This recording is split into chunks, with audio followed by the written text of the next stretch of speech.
கிறிஸ்து இயேசுவுக்குள் அன்பாய் அழைக்கப்பட்ட அன்புக்குரிய சகோதர சகோதரிகளே, அனைவருக்கும் ஆண்டவராகிய இயேசு கிறிஸ்துவுடைய நாமத்தினாலே அன்பின் வாழ்த்துக்கள். ஸோ இப்போ நம்ம பார்க்க போகிறது, இப்போ நம்ம எந்த காலத்தில் இருக்கிறோம்? இப்போ கிறிஸ்மஸ் காலம் இல்லையா? அன்புக்குரிய சகோதர சகோதரிகளே, இப்போ டிசம்பர் வந்தாச்சு. டிசம்பர் வந்தோடனே கிறிஸ்தவர்களுக்கு பெரிய கொண்டாட்டம் தான். காரணம், நம்முடைய ஆண்டவர் இயேசு கிறிஸ்துவுடைய பிறந்த நாளை கொண்டாடுறோம் அப்படிங்கிற ஒரு விஷயம் இல்லையா? அதனால் உலகளாவிய ஒரு கொண்டாட்டமாக டிசம்பர் 25 இருக்கிறத நம்ம கவனிக்கலாம். இப்போது இந்த கிறிஸ்மஸ் என்கிற ஒரு பாடத்தை நம்ம இப்போ ஏன் நம்ம கவனிக்கணும் அப்படிங்கிறதுக்கு ஒரு முக்கியமான ஒரு காரணம் இருக்குது. அன்புக்குரிய சகோதர சகோதரிகளே, இந்த கிறிஸ்மஸ்க்கு கிறிஸ்மஸ்ன்னு சொல்கிறோம் இல்லையா, இதுக்கு எக்ஸ்மஸ்ன்னு கூட சொல்லுவாங்க இல்லையா? எக்ஸ்மஸ்னால் என்ன அர்த்தம்? அதாவது எக்ஸ் மாஸ் அப்படின்னு அர்த்தம். ஏன் இதை எக்ஸ் மாஸ்ன்னு சொல்கிறாங்க தெரியுங்களா? இன்றைக்கு நிறைய பேர், அதாவது சத்தியம் படிக்கக்கூடிய ஜனங்கள் கொஞ்சம் விழிப்புணர்வு வந்துருச்சு நிறைய பேருக்கு, கிறிஸ்தவர்கள் மத்தியில். இப்போ நிறைய விஷயங்களை ஆராய்ச்சி பண்ண ஆரம்பித்தாச்சு. அப்படி ஆராய்ச்சி பண்ணும்போது நல்லா தெரியும், எல்லாருக்குமே ஓரளவுக்கு தெரியும், டிசம்பர் 25 ஆண்டவர் இயேசு கிறிஸ்துடைய பிறந்த நாள் இல்லை அப்படிங்கிறது தெரியும். இது காலங்காலமாக ஒரு பாரம்பரியமாக கொண்டாடிட்டு வர ஒரு விஷயம். ஆனால் ஒரிஜினலாக டிசம்பர் 25 ஆண்டவர் இயேசு கிறிஸ்துடைய பிறந்த நாள் இல்லைன்னு தெரியும். அதனால தான் இதுக்கு என்ன பேர் வச்சாங்கன்னா எக்ஸ் மாஸ்ன்னு பேர் வச்சாங்க. இப்போ நம்ம மேத்ஸில் நீங்கள்லாம் சின்ன வயசுலலாம் நம்ம கணக்கு போடும்போது பார்த்துருக்குறோம் இல்லையா? எக்ஸ்னா தெரியாதுன்னு அர்த்தம். எக்ஸ் என கொள்க, அப்புறம் அந்த எக்ஸ்ன்னு போட்டு ஒவ்வொரு விடையாக கொண்டு வந்து அப்புறம் கடைசியில் விடையை போடுவோம் இல்லையா? அந்த எக்ஸுங்கனாலே அது என்னன்னு தெரியாதுன்னு அர்த்தம். அதனால தான் கிரைஸ்ட் மாஸுங்கிறது அதனுடைய அர்த்தம். அப்போது கிரைஸ்ட் மாஸுங்கிறத ஏன் எக்ஸ் மாஸ்ன்னு சொன்னாங்கன்னா, டிசம்பர் 25 இயேசு கிறிஸ்து பிறந்த நாள் இல்லை அப்படிங்கிறது ஒரு விஷயம். ரெண்டாவது, அது எப்போ பிறந்தாருன்னு தெரியல.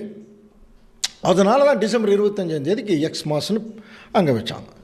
சரி, இப்போ அடுத்த கேள்வி, அப்படின்னா டிசம்பர் 25 இயேசு கிறிஸ்து பிறந்தாரா? முதல் கேள்வி. இதெல்லாம் நான் கேட்கக்கூடிய கேள்வி எல்லாம் அன்புக்குரிய சகோதர சகோதரிகளே. இன்றைக்கி நம்மை காட்டிலும் மற்றவர்களெல்லாம் நிறைய பேர் வேதம் படிக்கிறாங்க, அவர்களெல்லாம் நிறைய ஆராய்ச்சி பண்ணுறாங்க. அவங்க கேட்குறாங்க, டிசம்பர் 25 பிறந்தாருங்கிறதுக்கு எங்கே ஆதாரம் இருக்குது? பைபிளில் எந்த ஆதாரம் கிடையாது. அப்போ டிசம்பர் 25 இயேசு கிறிஸ்து பிறந்தநாள் இல்லைங்கிறதும் தெரியும், பெரிய பெரிய போதகர்களுக்கே தெரியும். அடுத்தது என்ன கேட்குறாங்க, இயேசு கிறிஸ்து தன்னுடைய பிறந்த நாளை ரொம்ப விமர்சையாக கொண்டாடணும் அப்படின்னு எங்காவது கேட்டிருக்காரா? இப்படி கூட கேட்குறாங்க. ஏன் இந்த மாதிரி ஒரு சில கேள்விகள் வந்துச்சுன்னா, இப்போ நம்முடைய ஆண்டவர் இயேசு கிறிஸ்துடைய பிறப்பை நீங்கள் நல்லா கவனிச்சு பாருங்கள். ரொம்ப ரொம்ப ரொம்ப ரொம்ப தாழ்மையான ஒரு சூழ்நிலை. அதனால தான் நாங்கள் பிரசங்கம் பண்ணும்போது புதுசாக சத்தியம் கேட்குறவங்ககிட்ட கேட்கணும், நீங்கள்லாம் எங்கே பிறந்தீங்க எங்கே பிறந்தீங்க எங்கே பிறந்தீங்க எங்கே பிறந்தீங்க அப்படின்னு கேட்போம். அப்போ அவங்க சொல்லுவாங்க, 2 விஷயந்தான், ஒன்று ஹாஸ்பிட்டலில் பிறந்தேன்னு சொல்லுவாங்க, இல்லைன்னா ஒரு வீட்டில் பிறந்தேன்னு சொல்லுவாங்க நார்மலாக. அப்போது எங்கேயோ ஒரு ரொம்ப ரொம்ப பெக்யூலியராக ஒரு சில இடங்களில் மட்டும் சொல்லுவாங்க, ரொம்ப ஏழையாக இருக்கிறவங்க நான் பாருங்கள் தெருவில் தான் பிறந்தேன் அப்படின்னு சொல்லுவாங்க இல்லையா? நம்முடைய ஆண்டவர் இயேசு கிறிஸ்துடைய பிறப்பு கூட தாங்க ஒரு பிளாட்ஃபாரத்தில் தாங்க அவர் பிறந்தார். மிக எளிமையான ஒரு பிறப்பு. அப்புறம் ஆட்டிடையர்கள் வந்துட்டு போகிறாங்க, பார்த்துட்டு பணிஞ்சிட்டு போகிறது. அப்போது அவருடைய பிறப்பு காரியங்கள் எல்லாம் கொஞ்சம் கவனிச்சிங்கன்னா ரொம்ப எளிமையாக இருந்தது. அவருடைய வாழ்க்கையும் இந்த பூமியில் ரொம்ப ரொம்ப எளிமையாக இருந்தது. அவருடைய பேச்சுக்கள், சிந்த, செயல், வசனங்கள் மட்டும் அதிகாரமாக. காரணம் என்னென்னா, அது தேவன் கொடுத்த வசனம். மற்ற எல்லாத்துலேயும் தன்னுடைய எளிமையை காண்பிச்சார் ஆண்டவர் இயேசு கிறிஸ்து. ஆனால் இப்போ அவரை பின்பற்றக்கூடிய சகோதர சகோதரிகள் நம்மெல்லாம் அதே எளிமையில் தான் அதனால தான் அதுக்கு நம்ம என்ன சொல்லியிருக்காருன்னா, அவருடைய அடிச்சுவடுகளை தொடர்ந்து வரும்படி ஒரு மாதிரியை வைத்து போனார் பேதுரு எழுதுகிறார். அப்போது இயேசு கிறிஸ்துடைய பிறந்த நாளை அவர் கொண்டாட சொல்லியிருக்காரு. ஆனால் 2 கருத்து வருது கிறிஸ்தவர்கள் மத்தியில். ஒன்று, நம்ம ஆண்டவர் இயேசு கிறிஸ்துடைய பிறந்த நாள் நம்ம கொண்டாடக்கூடாதுன்னு என்ன இருக்குது? நம்ம தாராளமாக கொண்டாடலாமே, அது ஒன்று. இன்னொன்று, இயேசு கிறிஸ்து என்ன சொன்னாரோ அதைத்தான் செய்யணும். ஏன்னா அவர் தலை, நம்ம சரீரம். அவர் என்ன சொல்கிறாரோ அதுதான் செய்யணும். கொண்டாட சொன்னால் கொண்டாடுங்க இல்லையா? கொண்டாட வேண்டாம்னா கொண்டாட வேண்டாம். அப்போ அவர் ஒன்றுமே சொல்லியே அப்படின்னு சொல்லும்போது ரொம்ப முக்கியம், அவருடைய வார்த்தைகள் கவனிங்க. அவர் என்ன சொல்கிறாரோ அதுதான் செய்யணும். அப்போ டிசம்பர் 25 பிறந்தநாள் கொண்டாடலாமா இல்லையா அப்படிங்கிற ஒரு கேள்வி வரும்போது அதை குறித்து கடைசியாக பார்க்கலாம். ஆனால் நான் சொல்லக்கூடிய காரியங்கள் கொஞ்சம் கவனிங்க. இப்போ ஒருத்தருக்கு பிறந்தநாள் கொண்டாடுறோம் அப்படின்னா, ஒரு குழந்தைக்கு பிறந்தநாள் கொண்டாடுறோம். அந்த குழந்தை ஒரு பர்த்டே பேபி. இப்போ துணி யாருக்கு எடுப்பாங்க? அந்த குழந்தைக்கு. கேக்கெல்லாம் வெட்டி முதல்ல அந்த குழந்தைக்கு தான் ஊட்டுவாங்க இல்லையா? ஸோ அப்படின்னா இயேசு கிறிஸ்து இப்போ அவர் தான் இப்போ பர்த்டே பேபி அப்படி வச்சுங்க. அப்படி இருக்கிற போது துணி யாருக்கு எடுக்கணும்? அவருக்கு தானே. அப்புறம் ஜிலேபி யாருக்கு சுடணும்? அவருக்கு தானே. இப்போ நம்ம என்ன பண்ணுறோம்? டிசம்பர் 25 அந்த டிசம்பர் வந்துச்சுன்னா உடனே துணி நமக்கு எடுத்துக்கிறோம், ஜிலேபி நமக்கு சுட்டுக்கிறோம், அப்புறம் அன்னைக்கு வந்து கறி குழம்பு எல்லாம் சாப்பிட்டு இருக்கிறோம் இல்லையா? திங்க் பண்ணி பாருங்க. அப்போ இதெல்லாம் எப்படி தெரியுங்களா இருக்குது? அவர் பேரை சொல்லிட்டு நம்ம வந்து ஏதோ வேறு ஏதோ பண்ணிட்டு இருக்கிற மாதிரி இருக்கு. நல்லா புரிஞ்சுக்கலாம். இதையெல்லாம் நிறைய பேர் கவனிச்சுட்டு என்ன கேட்குறாங்கன்னா, இயேசு கிறிஸ்துடைய பிறந்தநாள் டிசம்பர் 25 ஃபஸ்ட்டு கேள்வியாக தான். தெரியாது. அப்படின்னா எப்போ பிறந்தார்? அது வேணும் இல்லையா? அன்புக்குரிய சகோதர சகோதரர்களை, இப்போ நம்ம பார்க்க போகிறோம் இயேசு கிறிஸ்துடைய ஒரிஜினலாக எப்போ பிறந்தார் அப்படிங்கிற விஷயத்தை பைபிளுக்குள்ளேயே நம்ம போய் பார்க்க போகிறோம். சரியா? பைபிளுக்குள்ளேயே பார்க்க போகிறோம். வேறு எங்கேயுமே நீங்கள் போக வேண்டியதில்லை. பைபிளுக்குள்ளேயே நம்ம கவனித்தாலே போதும். ஏன் காரணம் என்னென்னா, இதை குறித்தும் நாம் தெரிந்து கொள்ள வைத்துக்கொள்ள வேண்டும். ஏன் அப்படின்னா, மற்ற எல்லாத்துலேயும் அப்டேட் ஆகிறோம் இல்லையா? செல்ஃபோன்லேருந்து எல்லாமே அப்டேட் ஆகிறோம். ஆனால் கிறிஸ்துவனுடைய ஒரு சத்தியம், பைபிள் வாக்கியங்கள், அதில் இருக்கக்கூடிய போதனைகள், அதில் மட்டும் இன்னைக்கு வரைக்கும் யாரும் அப்டேட் ஆகலை. எதுக்கு எடுத்தாலும் ஆசீர்வாதம், உங்களுக்கு வாக்கு தத்துவம், தேவன் இன்றைக்கு உங்களை ஆசீர்வதிப்பார், நாளைக்கு உங்களை ஆசீர்வதிப்பார்னு இப்படியே சொல்லி ஜனங்களை அதாவது ஒரு சுயநலத்துக்குள்ளே வழி நடத்திடக்கூடாது. அன்புக்குரிய சகோதர சகோதரி, நம்ம வந்து எது ஒரிஜினல் எது உண்மைங்கிறத சொல்லி ஆகணும். பைபிள் வசனம், ஆண்டவர் கூட சொல்கிறார், உங்களுடைய வசனமே சத்தியம். அவருடைய வசனத்தை தான் சொல்லணும். அந்த வசனத்தில் கூட தேவனுடைய டாக்ட்ரின், போதகம் இருக்கணும், அவருடைய திட்டம் இருக்கணும். அந்த திட்டத்தில் நமக்கு என்ன பங்கு, இதெல்லாம் தாங்க பைபிள் வசனம். சும்மா அப்படியே வந்து நம்ம ஸ்தோத்திரம்னு சொல்லிட்டு போகிறதுல எந்த வருமான அர்த்தம் இல்லை. அது எந்த வகையிலையும் தேவனையோ அல்லது ஆண்டவர் இயேசு கிறிஸ்துவையோ அது சந்தோஷப்படுத்தாது. நல்லா புரிஞ்சுக்கலாம். யோவான் கூட எழுதுகிறார், என் பிள்ளைகளே, வசனத்தினாலும் நாவினாலும் அல்ல, கிரியினாலும் உண்மையினாலும் அன்பு உறக்கணும். இதெல்லாம் நிறைய வசனங்கள் இருக்குது. ஓகே, இப்போ நம்ம என்ன செய்யலாம்? இயேசு கிறிஸ்து டிசம்பர் 25 பிறக்கலையா? இல்லை, பிறக்கவில்லை. அதுக்கு எந்த ஆதாரமும் யாரும் கொடுக்கல. அப்படின்னா இந்த ஆதாரம் எப்படி வந்துச்சுங்கிறத குறித்து நம்ம வந்து பின்னாடி சிந்திக்கிறதுக்கு முன்னால் இயேசு கிறிஸ்து எப்போ பிறந்தாருங்கிறத பாருங்கள். ஒரு சுவாரஸ்யமான ஒரு ஆராய்ச்சிக்குள்ளே போகிறோம். வாங்க, ஒரு அருமையான சுவாரஸ்யமான ஒரு ஆராய்ச்சிக்குள்ளே போகலாம். ஆண்டவர் இயேசு கிறிஸ்து டிசம்பர் 25 பிறக்கலைங்கிறதுக்கு 3 ரூபகாரங்கள் பைபிளில் இருக்குது. 2 ரூபகாரங்கள் வேதத்தை அடிப்படையாக கொண்டது, ஒரு ரூபகாரம் இயற்கையை அடிப்படையாக கொண்டது. அது இப்போ நம்ம பின்னாடி பார்க்குறோம். ஃபஸ்ட்டில் நம்ம கவனிக்கும் போது முதல் ரூபகாரம் 3ல் முதல்ல பார்க்க போகிறோம். அதாவது நம்முடைய ஆண்டவர் இயேசு கிறிஸ்து வந்து இந்த பூமியில் பிறக்கிற போது தேவதூதன் வந்தார் இல்லையா மரியாள் கிட்ட இல்லையா? தேவதூதன் மரியாள் கிட்ட வந்து என்ன சொல்கிறா பாருங்கள். லூக்கா 1:30 பாருங்கள். தேவதூதன் அவளை நோக்கி, மரியாளே, பயப்படாதே, நீ தேவனிடத்தில் கிருபை பெற்றாய். இதோ நீ கர்ப்பவதி ஆகி ஒரு குமாரனை பெறுவாய், அவருக்கு இயேசு என்று பெயரிடுவாயாக. Right, okay. இது மெயின் இதுதான் முக்கியமான இன்ஃபர்மேஷன். அடுத்தது கவனிக்கும்போது அதற்கு மரியாள் வந்து தேவதூதன் நோக்கி, இது எப்படி ஆகும், புருஷன் அறியனே அப்படி சொல்லும்போது அதுக்கு வந்து அவர் சொல்லக்கூடிய விஷயம், நீ ஒன்றும் கவலைப்படாதமா பாருங்கள், பரிசுத்தாவி உன்மேல் வரும். நம்ம ஏற்கனவே பார்த்துட்டோம்.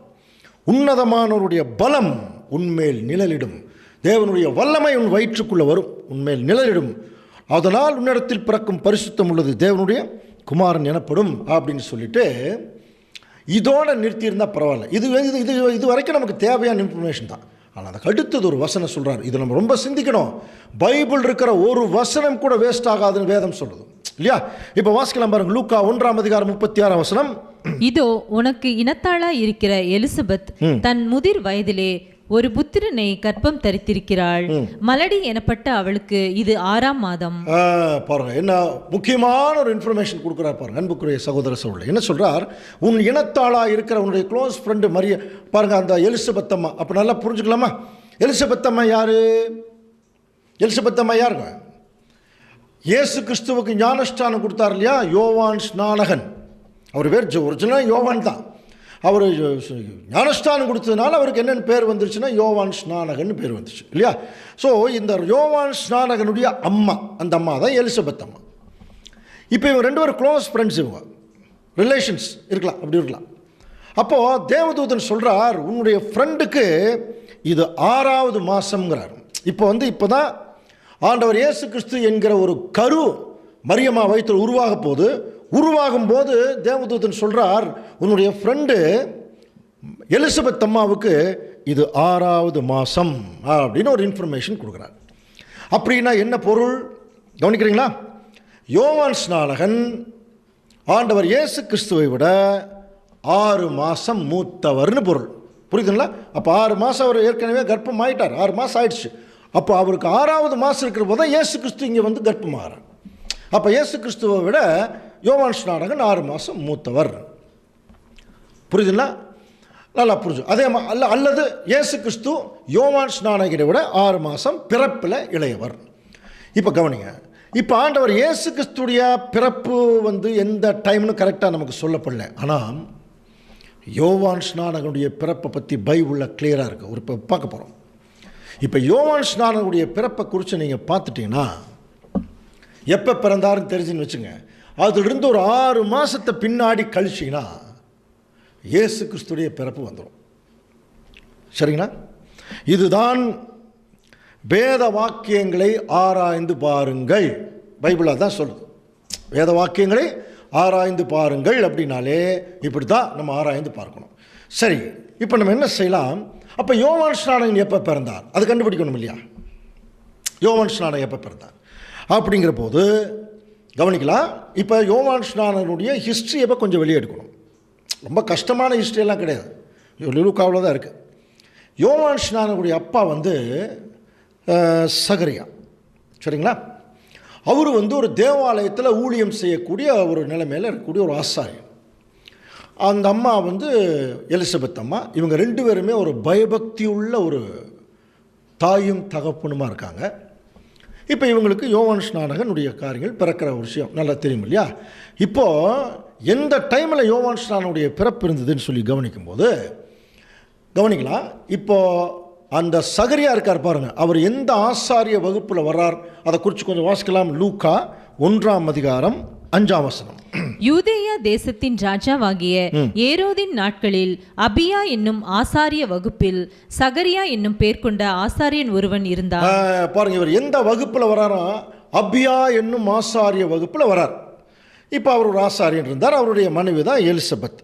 ஸோ இவங்க 2 பேருமே கர்த்தர்கிட்ட சகல கற்பனைகளின்படியும் நியமங்களின்படியும் குற்றமற்றவர்களாய் நடந்து தேவனுக்கு முன்பாக நீதி உள்ளவர்களாக இருந்தாங்க. ஆனால் அதே சமயத்தில் வழக்கம் போல் எலிசபெத்து மலடியாக இருந்தபடியால் அவளுக்கு பிள்ளை இல்லாது இருந்தது. சரிங்களா? ஸோ இப்படி ஒரு சூழ்நிலையில் இருக்கும்போது ஆக்சுவலாக இவங்களுக்கு கொஞ்சம் வயசாகிடுச்சு இல்லையா? இப்படி ஒரு சூழ்நிலை இருக்கும்போது அப்படி இருக்க எப்படி ஆரம்பிக்கிறவர், அப்படி இருக்க அவன் தன் ஆசாரிய வகுப்பின் முறைப்படி தேவ சந்நிதியில் ஆசாரிய ஊழியம் செய்து வருகிற காலத்திலே அப்படின்னு இருக்கு. ஆசாரிய ஊழியம் செய்து வருகிற காலத்திலே ஆசாரிய ஊழியன் முறைமையின்படி அவன் தேவாலயத்துக்குள் பிரவேசித்து தூபம் காட்டுவதற்கு சீட்டை பெற்றான் அப்படின்னு இருக்கு. ஏதாவது புரிஞ்சுங்களா அன்புக்குரிய சகோதர சகோதரி? இவர் வந்து அபியா என்கிற ஆசாரிய வகுப்பில் வரார். சரியா? இப்போது இது என்ன ஆசாரிய வகுப்பு என்று சொல்லி கவனிக்கும்போது இந்த ஆசாரிய வகுப்பின் முறைமைகள் வந்து பழைய ஏற்பாட்டு காலத்திலேயே தேவன் நிர்ணயித்தது. புரிதுங்களா? ஆசாரியர்களுக்கு அந்த நிர்ணயித்த ஆசாரிய வகுப்பில் அபியா என்கிற ஆசாரிய வகுப்பில் தான் இவர் வரார். இவருடைய டேர்ம் அப்படின்னு சொல்கிற மாதிரி இவருடைய முறை ஒரு டைம் வருது. அந்த டைம் வரும்போது நேராக போய் தேவாலயத்தில் போய் அந்த சீட்டு டோக்கன் வாங்கிட்டு போய் தேவாலயத்தில் போய் என்ன செய்கிறார்னா அங்கே ஊழியம் பண்ணுறதுக்கு என்ன செய்கிறார், அந்த சீட்டை அவர் பெறார். சரியா?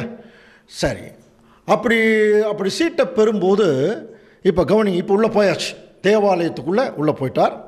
உள்ளே போயிட்டுருக்கும்போது இவர் வேலை செஞ்சிட்ருக்கிறார். பாருங்கள், லூக்கா 1:13 தேவதூதன் வந்து சகரியாவை பார்த்து பயப்படாத, இப்போ உள்ள நடக்குது, உன் வேண்டுதல் கேட்கப்பட்டது, உன் மனைவியாகிய எலிசபெத் உனக்கு ஒரு குமாரனை பெறுவாள், அவளுக்கு யோவான்னு பெயரிடுவாயாக.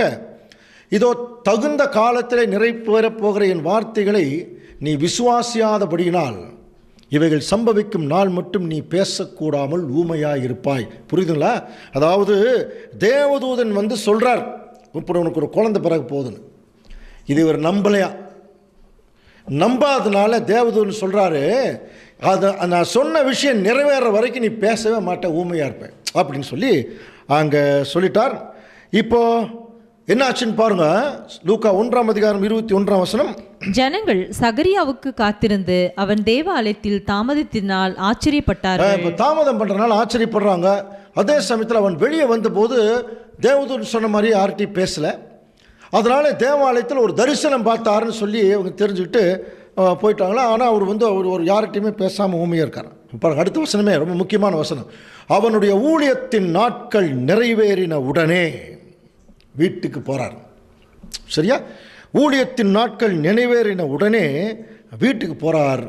அந்நாட்களுக்கு பிறகு அவனுடைய மனைவியாகி எலிசபெத்து கர்ப்பவதியாகி என்னாச்சான் பாருங்கள். எலிசபெத்துக்கு பிரவேச காலம் நிறைவேறின போது ஒரு புத்திரனை பெற்றாள். சரியா? இது வந்து நமக்கு தெரிந்த ஒரு விவரம். சரி, இதுக்கும் இயேசு கிறிஸ்துடைய பிறப்பை கண்டுபிடிக்கிறதுக்கும் என்ன சம்பந்தம் அப்படின்னு கொஞ்சம் கவனிச்சிங்கன்னா, அன்புக்குரிய சகோதர சகோதரி, இதெல்லாம் பைபிள் இருக்கிற இன்ஃபர்மேஷன் நல்லா தெரிஞ்சு வச்சுக்கலாம். இப்போ சகரியா இருக்கார் இல்லையா, அவர் வந்து ஆசாரிய வகுப்பில் அபியா என்கிற ஆசாரிய வகுப்பில் ஊழியம் பண்ணுறான்னு சொல்லி படித்தோம் இல்லையா. இது வந்து பழைய ஏற்பாட்டு காலத்தில் ஆசாரியர்கள் தேவனுடைய ஊழியத்தை செய்வதற்கு தேவன் 12 மாதத்துக்கு என்ன செஞ்சார்னா, யார் யார் எந்தெந்த ஆசாரிய வகுப்பில் வரணும் அப்படிங்கிற ஒரு லிஸ்ட்டு தேவன் கொடுத்தார். அந்த லிஸ்ட்டு எப்படி இருக்குது அப்படின்னா, இப்போ பார்த்தீங்கன்னா ஒரு வருஷத்துக்கு 12 மாதம். கவனிங்க, ஒரு வருஷத்துக்கு 12 மாதம். அதில் ஒரு மாதத்தை 2ஆக பிரித்தோம்னா 1லிருந்து 15 நாட்கள் முதல் வகுப்பு, 15லிருந்து 30 நாட்கள் 2வது வகுப்பு. இப்படி தான் பிரித்தார். இப்போ இந்த வகுப்புன்னு சொல்கிறோமே, இது என்ன வகுப்பு என்று சொல்லி பார்க்கும்போது இதைத்தான் நம்ம லூக்காவில் படித்தோம் இல்லையா. அந்த சகரியா எந்த வகுப்பில் வந்தவர்? அபியா என்னும் ஆசாரிய வகுப்பில் வந்தார் இல்லையா. அப்போது அபியா என்னும் ஆசாரிய வகுப்புங்கிறது எப்போ வருது? அந்த ஆசாரிய வகுப்பினுடைய முறைமையின் லிஸ்ட் இருக்கு பாருங்கள், அதில் எப்படி வருது என்று நம்ம கவனிக்கும்போது, இப்போ கவனிச்சிங்கன்னா ஒவ்வொரு ஆசாரிய வகுப்புலையும் இப்போ நம்ம ஏற்கனவே பார்த்த மாதிரி ஒரு வருஷத்துக்கு 12 மாதம். அப்போது ஒரு மாதத்துக்கு பார்த்தீங்கன்னா 2 பேர் பார்த்தீங்கன்னா 1லிருந்து 15 வரைக்கும் ஒரு வகுப்பார், 15லிருந்து 30 வரைக்கும் ஒரு வகுப்பார். இப்படி பார்த்தீங்கன்னா இப்போ ஒரு மாதத்துக்கு 2, அப்போ 24 வகுப்பார் வரும் இல்லையா. அப்போ இதில் வந்து அபியா என்னும் ஆசாரிய வகுப்பில் தான் யார் வர்றது? இப்போ வந்து சகரியா வர. சரி, இப்போ இவருடைய ஆசாரிய வகுப்பு எந்த டேர்மில், எந்த முறையில் வருது, எந்த நேரத்தில், எந்த காலப்பகுதியில் வருது, அல்லது எத்தனாவது வருது என்று சொல்லி கொஞ்சம் கவனிச்சோம்னா இதுக்கு ஆதாரம் பழைய ஏற்பாட்டில் தான் இருக்குது. அந்த ஆசாரிய வகுப்புகளின் முறை பாருங்கள். 1 நாளாகமம் 24ஆம் அதிகாரம் 3ஆம் வசனம் கவனிச்சிங்கன்னா, சாதோக்கை கொண்டு, அதாவது தாவீது தான் இந்த முறைமைகளை வந்து என்ன செய்கிறார்னா முறைப்படுத்துகிறார். தாவீது சாதோக்கை கொண்டு எலியாசரின் புத்திரரையும் அகிமெலேக்கை கொண்டு இத்தாமரின் புத்திரையும் அவர்கள் செய்ய வேண்டிய ஊழியத்துக்கு முறைப்படி அவர்களை வகுத்தான். புரியுதுன்னா, ஒரு முறை கொண்டு வர. அதில் 1 நாளாகமம் 24ஆம் அதிகாரம் 7ஆம் வசனம் பாருங்க. முதலாவது சீட்டு, ஃபஸ்ட்டு டோக்கன் வாங்கினார்னு படிக்கணும் இல்லையா. அப்போ முதல் சீட்டு யாருக்கு வருதுன்னா யோயாரீமின் பேர் வழி, 2வது சீட்டு யதாயாவின் பேர் வழி, 3வது சீட்டு ஆரீமின் பேர் வழி, 4வது செயோரீமின் பேர் வழி, 5வது மல்கியாவின் பேர் வழி, 6வது மியாமீனின் பேர் வழி, 7வது அக்கோத்ஸின் பேர் வழி, 8வது அபியாவின் பேர் வழி. பாருங்க, அப்போ எத்தனாவது அபியாவின் பேர் வழி வருது? 8வது முறை வருது பாருங்க. இப்போ நம்ம ஏற்கனவே பார்த்தோம் இல்லையா, 1லிருந்து 15 வரைக்கும் ஒரு வகுப்பார், 15லிருந்து 30 வரைக்கும். அப்போ ஒரு மாதத்துக்கு 1, 2, அடுத்த மாதத்துக்கு 3, 4, அடுத்த மாதத்துக்கு 5, 6, அடுத்த மாதத்துக்கு 7, 8 இல்லையா. அப்போது 8வது அப்படிங்கிற போது 4வது மாதம் வந்துடும் இல்லையா. அப்போ இந்த மாதிரி எத்தனை மாதம் அப்படின்னு பார்த்தீங்கன்னா அதுலேயே 1 நாளாகமம் 24:18 23வது தெலாயாவின் பேர் வழிக்கும் 24வது மாசியாவின் பேர் வழிக்கும் விழுந்தது. படிச்சிருக்கோம் இல்லையா? ஸோ இது வந்து ஒருவேளை நீங்கள் வந்து இது ஃபாலோ பண்ண முடியலன்னா இதை திருப்பி ஒரு தடவை போட்டு பாருங்கள். இப்போ நீங்கள் யூடியூப்பில் பார்க்குறீங்க இல்லையா, அது திருப்பி ஒரு தடவை போட்டு பார்த்தீங்கன்னா உங்களுக்கு அது வந்து உங்களுக்கு இந்த லிஸ்ட்டே வந்துடும். 1 நாளாகமத்தில் இருக்கிற லிஸ்ட் வந்துடும். அப்போது அன்புக்குரிய சகோதர சகோதரி, இப்போ சகரியா வந்து அபியாங்கிற ஆசாரிய வகுப்பில் வர்றாருன்னா இந்த அபியா என்கிற வகுப்பு எத்தனாவது வருது என்று சொல்லி பார்க்கும்போது 8வது வகுப்பாக வருது. அப்போ 8வதுங்கிறது எப்போது? 4வது மாதம் இல்லையா? 4வது மாதம் 16லிருந்து 30 வரைக்கும். அப்போது வருஷத்தில் இஸ்ரேல் ஜனங்களுடைய வருஷ கணக்கில் 4வது மாதம் 16ஆம் தேதியிலிருந்து 30ஆம் தேதி வரைக்கும் இவருக்கு டோக்கன் விழுந்திருக்கு. அப்போ இவர் என்ன செய்கிறார்? 15ஆம் தேதி போய் அந்த 16ஆம் தேதிக்கு முன்பாகவே அந்த டோக்கனை வாங்கிட்டு இப்போ தேவாலயத்துக்குள்ளே போனார்னா 15 நாள் தேவாலயத்துக்குள்ளே தான் வேலை செய்யணும். புரியுதுன்னா? அப்புறம் அது முடிச்சுட்டு 4வது மாதம் முடிஞ்சு 5வது மாதம் ஆரம்பிக்கும் போது அந்த 30வது தேதி அவர் வெளியே வந்துடணும். நல்லா புரிஞ்சுக்கலாமா? இப்போ இவர் அந்த அபியாங்கிற ஆசாரிய வகுப்பில் 8வது முறை, இப்போ 4வது மாதம் 2வது முறையாக போகிறார். 4வது மாதத்தில் 2வது டேர்ம், அதாவது 8வது முறை. அப்போ 14லிருந்து 30 வரைக்கும். இப்போ பாருங்கள், இப்போ மறுபடியும் அதை வாசிக்கலாம் பாருங்கள். லூக்கா 1:8 வாசிங்க. அப்படி இருக்க அவன் தன் ஆசாரிய வகுப்பின் முறைப்படி தேவ சந்நிதியிலே ஆசாரி ஊழியம் செய்து வருகிற காலத்தில், இப்போ தன்னுடைய ஆசாரிய வகுப்பின் முறைப்படி அவன் ஆசாரிய ஊழியம் செய்து வருகிற போது, எப்போ ஆசாரிய வகுப்பின் முறை? இஸ்ரேல் மாதத்தின்படி 4வது மாதம் இல்லையா? அப்போ நல்லா புரிஞ்சுக்கலாமா? அப்போ 4வது மாதம் 15ஆம் தேதி கடைசியில் போய் அவர் என்ன செய்கிறார்னா தேவாலயத்தில் அந்த சீட்டு டோக்கன் வாங்கிட்டு போய் 16லிருந்து 30 வரைக்கும் அவர் வேலை செய்கிறார். புரியுதா? இந்த டைமில் தான் தேவதூதன் வந்து சொல்கிறார், உனக்கு ஒரு குழந்தை பிறகு போகுது. அப்போ தான் சொல்கிறார். அப்போ அவர் நம்பலை. சொல்கிறார், நீ முடிச்சுட்டு போவேன், உனக்கு ஒரு குழந்தை பிறக்கிறதுக்கு ஒரு ஏற்பாடு நடக்கும், அது நடக்கும்போது நீ புரிஞ்சுக்குவேன், அது வரைக்கும் நீ ஊமையாக இருப்ப, அந்த மாதிரி சொல்லிட்டார் இல்லையா? ஸோ இப்போ நம்ம என்ன கவனிக்கணும்? அப்போ இந்த 4வது மாதம்ங்கிறது எது? இப்போ நமக்கு வந்து தமிழ் மாதம் இருக்கு இல்லையா? நமக்கு தமிழ் மாதம்னு எதை சொல்லுவோம்? சித்திரை, வைகாசி, ஆனி, ஆடி, இதுதான் தமிழ் மாதம் இல்லையா? இப்போ நம்ம உலகமே பொதுமையாக இருக்கிறது வந்து ஜனவரி, பிப்ரவரி. இந்த ஜனவரி, பிப்ரவரி தேவன் கொடுத்ததா? நிறைய பேர்த்துக்கு அதுவே தெரியாதுங்க. ஜனவரி, பிப்ரவரி ஏதோ கடவுள் கொடுத்த மாதம் நினச்சிட்டு இருக்கிறாங்க. இது வந்து என்ன கேலண்டர் தெரியுமா? நம்ம வச்சுருக்கிறது ஜனவரி, பிப்ரவரி எல்லாம் கிரிகோரியன் கேலண்டர்னு சொல்லுவாங்க. இதுக்கு பேர் போப் கிரிகோரிங்கிற ஒரு போட்ட கேலண்டர் தான் இது. ஜனவரி, பிப்ரவரி, மார்ச், ஏப்ரல், மார்ஸுங்கிறது அந்த செவ்வாய் கிரகத்தை வணங்குறது. அதுக்கு தனியாக ஒரு லிஸ்ட்டாக போடலாம். அந்த எப்படி இந்த 12 மாதங்களுடைய பேர் வந்தது? சிம்பிளாக சொல்லணும்னா ஜூலியஸ் சீசர், அவரை பெருமைப்படுத்துறதுக்கு ஜூலை. அகஸ்டஸ் சீசர், இவங்களாம் ரோமனில் பெரிய ராஜாக்களாக இருந்திருக்காங்க, அவரை வந்து பெருமைப்படுத்துறதுக்கு ஆகஸ்ட் மாதம். இந்த மாதிரி நிறைய மாதங்கள் நல்லா புரிஞ்சுக்கலாம். அதில் வந்து இது தனியாக ஒரு சப்ஜெக்டாகவே எடுக்கலாம், அந்த 12 மாதங்கள் எப்படி வந்துச்சு அப்படின்னு. ஆக்சுவலாக இதுக்கும் பைபிள் சொல்லக்கூடிய மாதங்களுக்கும் சம்பந்தமே கிடையாது. நம்முடைய தமிழ் மாதத்துக்கும் கொஞ்சம் ஒரு சின்ன சம்பந்தம் கூட உண்டு. இது வந்து தேவன் முதல்ல கவனிக்கிறீங்களா? இந்த 12 மாதங்கள் எப்படி வந்துச்சு தெரியுமா? அன்புக்குரிய சகோதர சகோதரர்களே, அதையும் நம்ம தெரிஞ்சுக்கலாம். முதல் ஒரு வருஷத்துக்கு 12 மாதம் தான் கணிச்சவரே தேவன் தான். அதை முதல்ல யாருக்கு சொன்னார் தெரியுங்களா? இஸ்ரேல் ஜனங்களுக்கு சொல்கிறார். நாங்கள் இனி யாத்திராகமம் 12ஆம் அதிகாரம் படித்து பாருங்கள். அந்த பஸ்காவுடைய பலியை குறித்து அங்கே உங்களுக்கு செய்ய சொல்லும்போது, இது உங்களுக்கு வருஷத்தின் முதல் மாதம், இது பிரதான மாதம்னு ஆரம்பிப்பார். அதில் வந்து 12 மாதங்கள் எப்படி தெரியுங்களா? அவங்களுடைய 12 மாதம் எதை பேஸ் பண்ணி தெரியுமா? லூனார் கேலண்டர்னு சொல்லுவாங்க. இப்போ நம்ம வந்து போப் கிரிகோரி போட்டது சோலார் கேலண்டர். சோலார் கேலண்டருங்கிறது கவனிங்க, இந்த கிரிகோரிக்கு முன்னாடி ஜூலியஸ் சீசர் அவங்க போட்ட கேலண்டர் ஜூலியன் கேலண்டர்னு ஒரு கேலண்டர் இருந்தது. அதை தான் ஃபாலோ பண்ணிட்டு இருந்தாங்க. அதுக்கப்புறம் போப் கிரிகோரி வந்ததுக்கப்புறம் அந்த கேலண்டர் இப்போ நம்ம ஃபாலோ பண்ணிகிட்ருக்கிறோம். இது எல்லாமே வேதத்திற்கு ஒப்பான கேலண்டர்னு சொல்ல முடியாது, பட் கம்பேர் பண்ணிக்கலாம், அவ்வளோதான். சரியா? அப்படி இருக்கிற போது இப்போ நம்ம வச்சுருக்கிற கேலண்டர் சோலார் கேலண்டர். எப்படின்னா, பூமி ஒரு தடவை சூரியனை சுற்றி வந்தால் 365 நாள், சரிங்களா? அதுதான் ஒரு வருஷம்னு சொல்கிறோம். ஆனால் தேவன் இஸ்ரேல் ஜனங்களுக்கு கொடுத்த கேலண்டர் வந்து சூரியனை பேஸ் பண்ணி இல்லை, சந்திரனை பேஸ் பண்ணி. சந்திரன் ஒரு தடவை பூமியை சுற்றி வருது பாருங்க, அதுதான் ஒரு மாதம், கரெக்டாக 30 நாள். 15 நாள் அமாவாசை, 15 நாள் பௌர்ணமி, வளர்பிறை தேய்பிறை. இந்த கணக்கு நீங்கள் போட்டீங்கன்னா வருஷத்துக்கு 360 நாள் பர்ஃபெக்டாக வரும். 365 நாள் வராது. இதைத்தான் தேவன் இஸ்ரேல் ஜனங்களுக்கு கொடுத்தார். இன்னைக்கும் முஸ்லீம் சகோதரர்கள் இதைத்தான் ஃபாலோ பண்ணிட்டுருக்காங்க. அதனால தான் அந்த ரம்ஜான் டைம்லாம் அந்த பெற பார்க்குறேன்னெல்லாம் சொல்கிறாங்க இல்லையா. ஸோ அது இதை பேஸ் பண்ணி தான். சரி, அது ஒரு வகை. ஓகே, இப்போ நம்ம கொஞ்சம் கவனித்து பார்த்தீங்கன்னா இந்த அப்படின்னா இஸ்ரேல் மாதம் எங்கே இருக்குது? இது எங்கே போய் கண்டுபிடிக்கிறது? பைபிளில் தான் இருக்குது. பைபிளில் தான் இருக்குது. தேவன் முதல் இஸ்ரேல் ஜனங்களுக்கு தாங்க இந்த 12 மாதம் கொடுத்தாரு. அந்த 12 மாதத்துலேயே எப்படி பிரித்தார்னா, முதல்ல ஒரு விதைப்பு, அப்புறம் நான் 3 மாதம் கழிச்சு ஒரு அறுவடை, அதுக்கப்புறம் ஒரு விதைப்பு, இப்படியே பேஸ் பண்ணியே அவங்களுக்கு அந்த 12 மாதத்தை அவங்க கால்குலேட் பண்ணிட்டு வருவாங்க. அதெல்லாம் தனியாக தான் பார்க்கணும். இப்போ இந்த சப்ஜெக்டோட மிங்கிள் பண்ண முடியாது.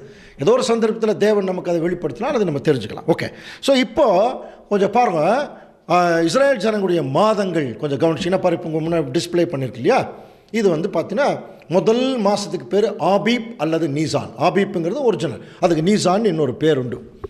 அதுக்கப்புறம் 2வது சீப், 3வது சீவான், 4வது தம்மூஸ், அப்புறம் Ab, Elul, Ethanim, Bul, Chislev, Tebeth, Shebat, Adar. இன்னொரு மாதம் கூட இருக்குது, வே ஆதர்னு சொல்லுவாங்க. அதெல்லாம் நம்ம இன்னொரு நாள் தெளிவாக பார்க்கலாம். 13வது மாதம், அது வேற ஒரு கால்குலேஷன் வரும். இப்போ நம்ம இது மட்டும் தெரிஞ்சு வச்சுட்டா போதும். இதில் கொஞ்சம் கவனிச்சிங்கன்னா இந்த மாதம் எங்கெங்கே வருதுங்கிற வசனம் கூட அதில் போட்டிருக்கோம். நீங்கள் அதை ரெஃபர் பண்ணிக்கலாம். சரிங்களா, ரெஃபர் பண்ணிக்கலாம். இப்போவும் இஸ்ரேலில் இதே மாதங்கள் தான் இருக்குது. சரி, அப்படி பார்த்தா அவங்களுக்கு முதல் மாதம் எது தெரியுங்களா? நம்ம இங்கிலீஷ் மாதத்தில் பார்த்தீங்கன்னா அவங்களுக்கு ஆபீப் அல்லது நீசான்னு சொல்கிறோம் இல்லையா. அது பார்த்தீங்கன்னா அதுதான் அவங்களுக்கு முதல் மாதம். அது இங்கிலீஷ் மாதத்தில் ஏப்ரலில் வருது. புரியுதுன்னா, ஏப்ரல் வருது. நம்ம தமிழில் சித்திரை, வைகாசியெல்லாம் படிக்கிறோம் இல்லையா. நம்ம தமிழ் மாதம் கூட முதல் மாதம் ஏப்ரலில் தான் வரும். சரிங்களா, தமிழ் மாதம் ஏப்ரலில் தான் வரும். தமிழ் புத்தாண்டு அப்படின்லாம் சொல்கிறாங்க இல்லையா. அது அப்பப்போ இப்போ என்னமோ மாற்றிக்கிறாங்கன்னு சொல்கிறாங்க. ஓகே, ஸோ இப்போ கவனிச்சிங்கன்னா இப்போ அவங்களுக்கு முதல் மாதம் ஏன் இங்கிலீஷ் மாதத்தை சைடில் போட்டிருக்கோம் அப்படின்னா, அன்புக்குரிய சகோதர சகோதரி, ஏன் சைடில் போட்டிருக்கோம்னா, இப்போ மற்ற மாதங்களெல்லாம் நமக்கு கரெக்டாக தெரியறதில்ல. இஸ்ரேல் மாதமெல்லாம் நமக்கு தெரியாது, தெரிய வேண்டிய அவசியம் இல்லை. அதுக்கு ஈக்குவலாக இங்கிலீஷ் மாதத்தை பார்த்தோம்னா நம்ம ஈஸியாக கண்டுபிடிச்சலாம். ஓகே, இப்போ நீங்கள் கவனிச்சிங்கன்னா இந்த இஸ்ரேல் மாதத்தில் 4வது மாதம் 2வது முறை வருது இல்லையா. 8வது வகுப்பு, அபியா வகுப்பு. அப்போ அதில் கொஞ்சம் கவனிச்சிங்கன்னா பாருங்கள், ஏப்ரல் முதல் மாதம் அதில் 2 பேர், மே மாதம் அதில் 2 பேர், ஜூனில் 2 பேர், மொத்தம் 6 பேர். அடுத்தது ஜூலை மாதம் 7வது பேர் வலிக்கும், 8வது அபியாவின் பேர் வலிக்கும் இல்லையா. அப்போது அபியாவின் பேர் வழியில் வந்த சகரியா எந்த மாதம் அந்த டோக்கன் வாங்கிட்டு உள்ளே போகிறார் அப்படின்னு பார்த்தீங்கன்னா, ஜூலை மாதம் 15ஆம் தேதி அவர் என்ன செய்கிறார்னா, 2வது டைம் 15ஆம் தேதி டோக்கன் வாங்கிட்டு உள்ளே போகிறார். அங்கே தான் அந்த ஒரு தேவதூதன் அவருக்கு சொல்கிறார். இப்போ நம்ம என்ன படித்தோம்? அவர் ஊழியத்தின் நாட்கள் நிறைவேறி வீட்டுக்கு வந்தோடனே அந்த அம்மா கர்ப்பமாகறாங்க. அதுதான் அந்த வசனம் ரொம்ப கிளியராக இருக்கும். அப்போ ஜூலை மாதத்தில் முடித்து அவர் தன்னுடைய ஆசாரிய ஊழியத்தை முடிச்சுட்டு ஆகஸ்ட் ஃபஸ்ட்டு வீக்கில் உள்ள வரார். வீட்டுக்கு வரும்போதே அந்த அம்மா இப்போ என்ன செய்கிறாங்க? கர்ப்பமாகறாங்க. யோசனை பண்ணிப்பாங்க.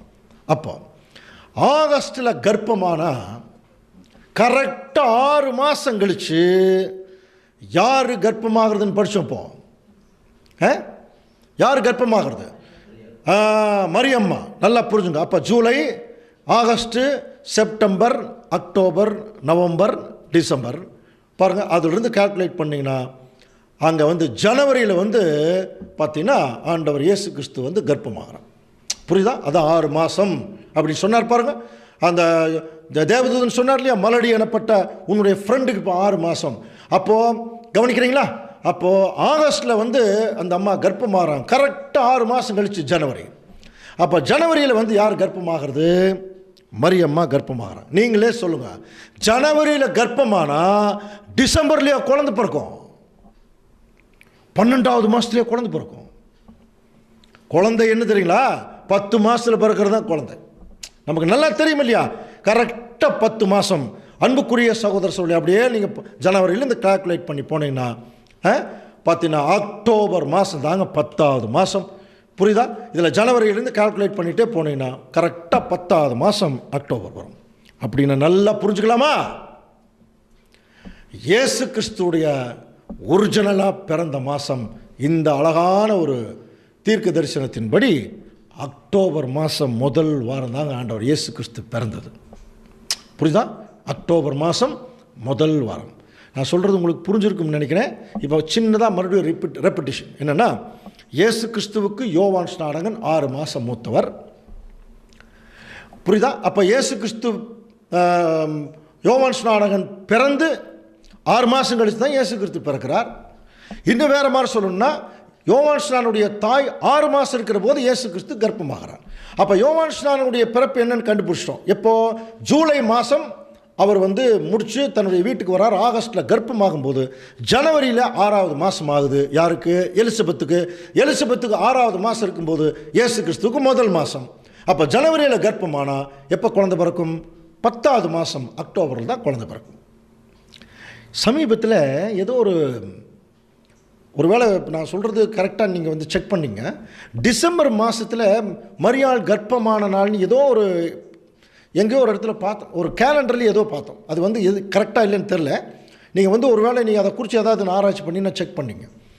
அப்போ அது பார்க்கும்போது என்ன தோணுச்சுன்னா, அது எப்படி டிசம்பரில் ஜனவரியில் கர்ப்பமான டிசம்பரில் எப்படி குழந்தை பிறக்கும்? இல்லையா? ஜனவரியில் கர்ப்பமாக தான் அக்டோபரில் தான் குழந்தை பிறக்கும். அன்புக்குரிய சகோதர சூழலே, ஒரிஜினலாக ஆண்டவர் இயேசு கிறிஸ்துடைய பிறப்பு அக்டோபர் முதல் வாரம். அக்டோபர் முதல் வாரம்னு நமக்கு வேறு ஒன்று ஞாபகம் வரும். சொல்லுங்கள் பார்க்கலாம், என்ன ஞாபகம் வரும்? நம்ம காந்தி தாத்தா பிறந்தது இல்லையா? 2 அக்டோபர் 2ன்னு சொல்லுவாங்க இல்லையா? அப்போ அது மட்டும் கரெக்டாக நமக்கு ஞாபகம் இருக்கும். ஆனால் இது ஏன் ஞாபகம் இல்லைன்னா எப்போ பிறந்தாருன்னு தெரியலையே. ஆனால் இந்த வசனங்கள் பாருங்கள், இப்போ நான் சொன்னது தயவு செய்து நீங்கள் வீட்டில் 2வது தடவை திருப்பி போட்டு பாருங்கள். ஒருவேளை கூகுள் எல்லாம் போனால் கூட அந்த இஸ்ரேல் மாதங்கள் எல்லாம் நீங்கள் பார்க்கலாம். பார்த்தீங்கன்னாலே ரொம்ப ஈஸியாக புரிஞ்சுக்கலாம். இது முதல் ரூபகாரம். இயேசு கிறிஸ்து அக்டோபர் மாதத்தில் தான் பிறந்தார் என்பதற்கு. 2வது ரூபகாரம் ரொம்ப கிராண்டான ஒரு விஷயம். அன்புக்குரிய சகோதர சகோதரன், என்ன தெரியுங்களா? எப்படி கண்டுபிடிக்கலான்னா, இப்போ ஒரு மனுஷனுடைய பிறந்த தேதி தெரியல, ஆனால் இறந்த தேதி தெரியுது. எத்தனை வருஷம் உயிரோடு இருக்காருங்கிற கால்குலேஷனும் இருக்குது. ஒரு 45 வருஷம் உயிரோடு இருந்திருக்காருங்கிற விஷயம் தெரியுது. அப்போது அவருடைய இறந்த தேதியும் அவர் எத்தனை வருஷம் உயிரோடு இருந்தாருங்கிறதையும் கால்குலேட் பண்ணி அவருடைய பிறந்த தேதியை கணக்கு போட முடியாதா? தாராளமாக கணக்கு போடலாம். அப்படியே பிறந்த தேதியிலிருந்து எத்தனை வருஷம் உயிரோடு இருந்தாரோ அதை பேக் சைடு கால்குலேட் பண்ணிட்டு போனீங்கன்னா சரியாக அவருடைய பிறந்த தேதி ஈஸியாக கண்டுபிடிச்சிடலாம். அந்த மாதிரி ஒரு ரூபகாரம் தான் இப்போ நம்ம 2வது பார்க்க போகிறோம். அதில் இன்னொரு முக்கியமான விஷயம் என்ன தெரியுங்களா? கவனிக்கிறீங்களா? இப்போ ஒரு கேள்வி, இதை எத்தனை நாள், எப்போ, எந்த சந்தர்ப்பத்தில், எந்த இடத்துல நீங்கள் கேட்குறீங்கன்னு தெரியாது. ஆனால் கேட்கக்கூடிய அன்பு சகோதர சகோதரர்கள் அனைவருக்கும் ஒரு தெளிவான ஒரு கேள்வி என்னன்னு பார்த்தீங்கன்னா, இயேசு கிறிஸ்து இந்த பூமியில் எத்தனை வருஷம் உயிரோடு இருந்தார்? யாராவது சொல்லுங்க பார்க்கலாம், எத்தனை வருஷம் உயிரோடு இருந்தார்? நிறைய இடங்கள் இந்த மாதிரி கேள்விகள் கேட்டதுண்டு. நிறைய பேருக்கு சில பேர் என்ன சொல்கிறாங்க, 25 வருஷம் அப்படிங்கிறாங்க ஒரு குரூப். இன்னொரு குரூப்பு 30 வருஷங்கிறாங்க. ஒரு குரூப்பு 33 வருஷங்கிறாங்க. ஆனால் நிறைய பேர் 33 வருஷங்கிறாங்க. சரிங்களா? 33 வருஷம். இப்போ அடுத்த கேள்வி, இயேசு கிறிஸ்து 33 வருஷம் தான் உயிரோடு இருந்தார்னு எங்கே இருக்குது பைபிளில்? எந்த இடத்துல இருக்குது? நீங்கள் எங்கே வேணாலும் தேடி பாருங்கள், எங்கேயும் இருக்காதுங்க. ஆனால் எல்லாம் ஏதோ சொல்கிறாங்க 33 வருஷம் உயிரோடு இருந்தார்னு. ரொம்ப ஆச்சரியமான ஒரு விஷயம் தான். நாங்கள் கூட நிறைய சகோதரர்களெல்லாம் கேள்வி கேட்டதுண்டு. மூத்தவங்க கிட்ட சொல்கிறாங்க 33 வருஷம். எப்படின்னு கேட்டால் தெரில.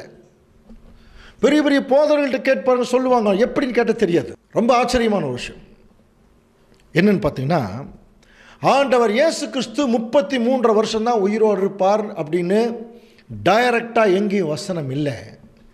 அதற்கு பதிலாக ஒரு பெரிய தீர்க்க தரிசனம் இருக்குது பைபிளில்.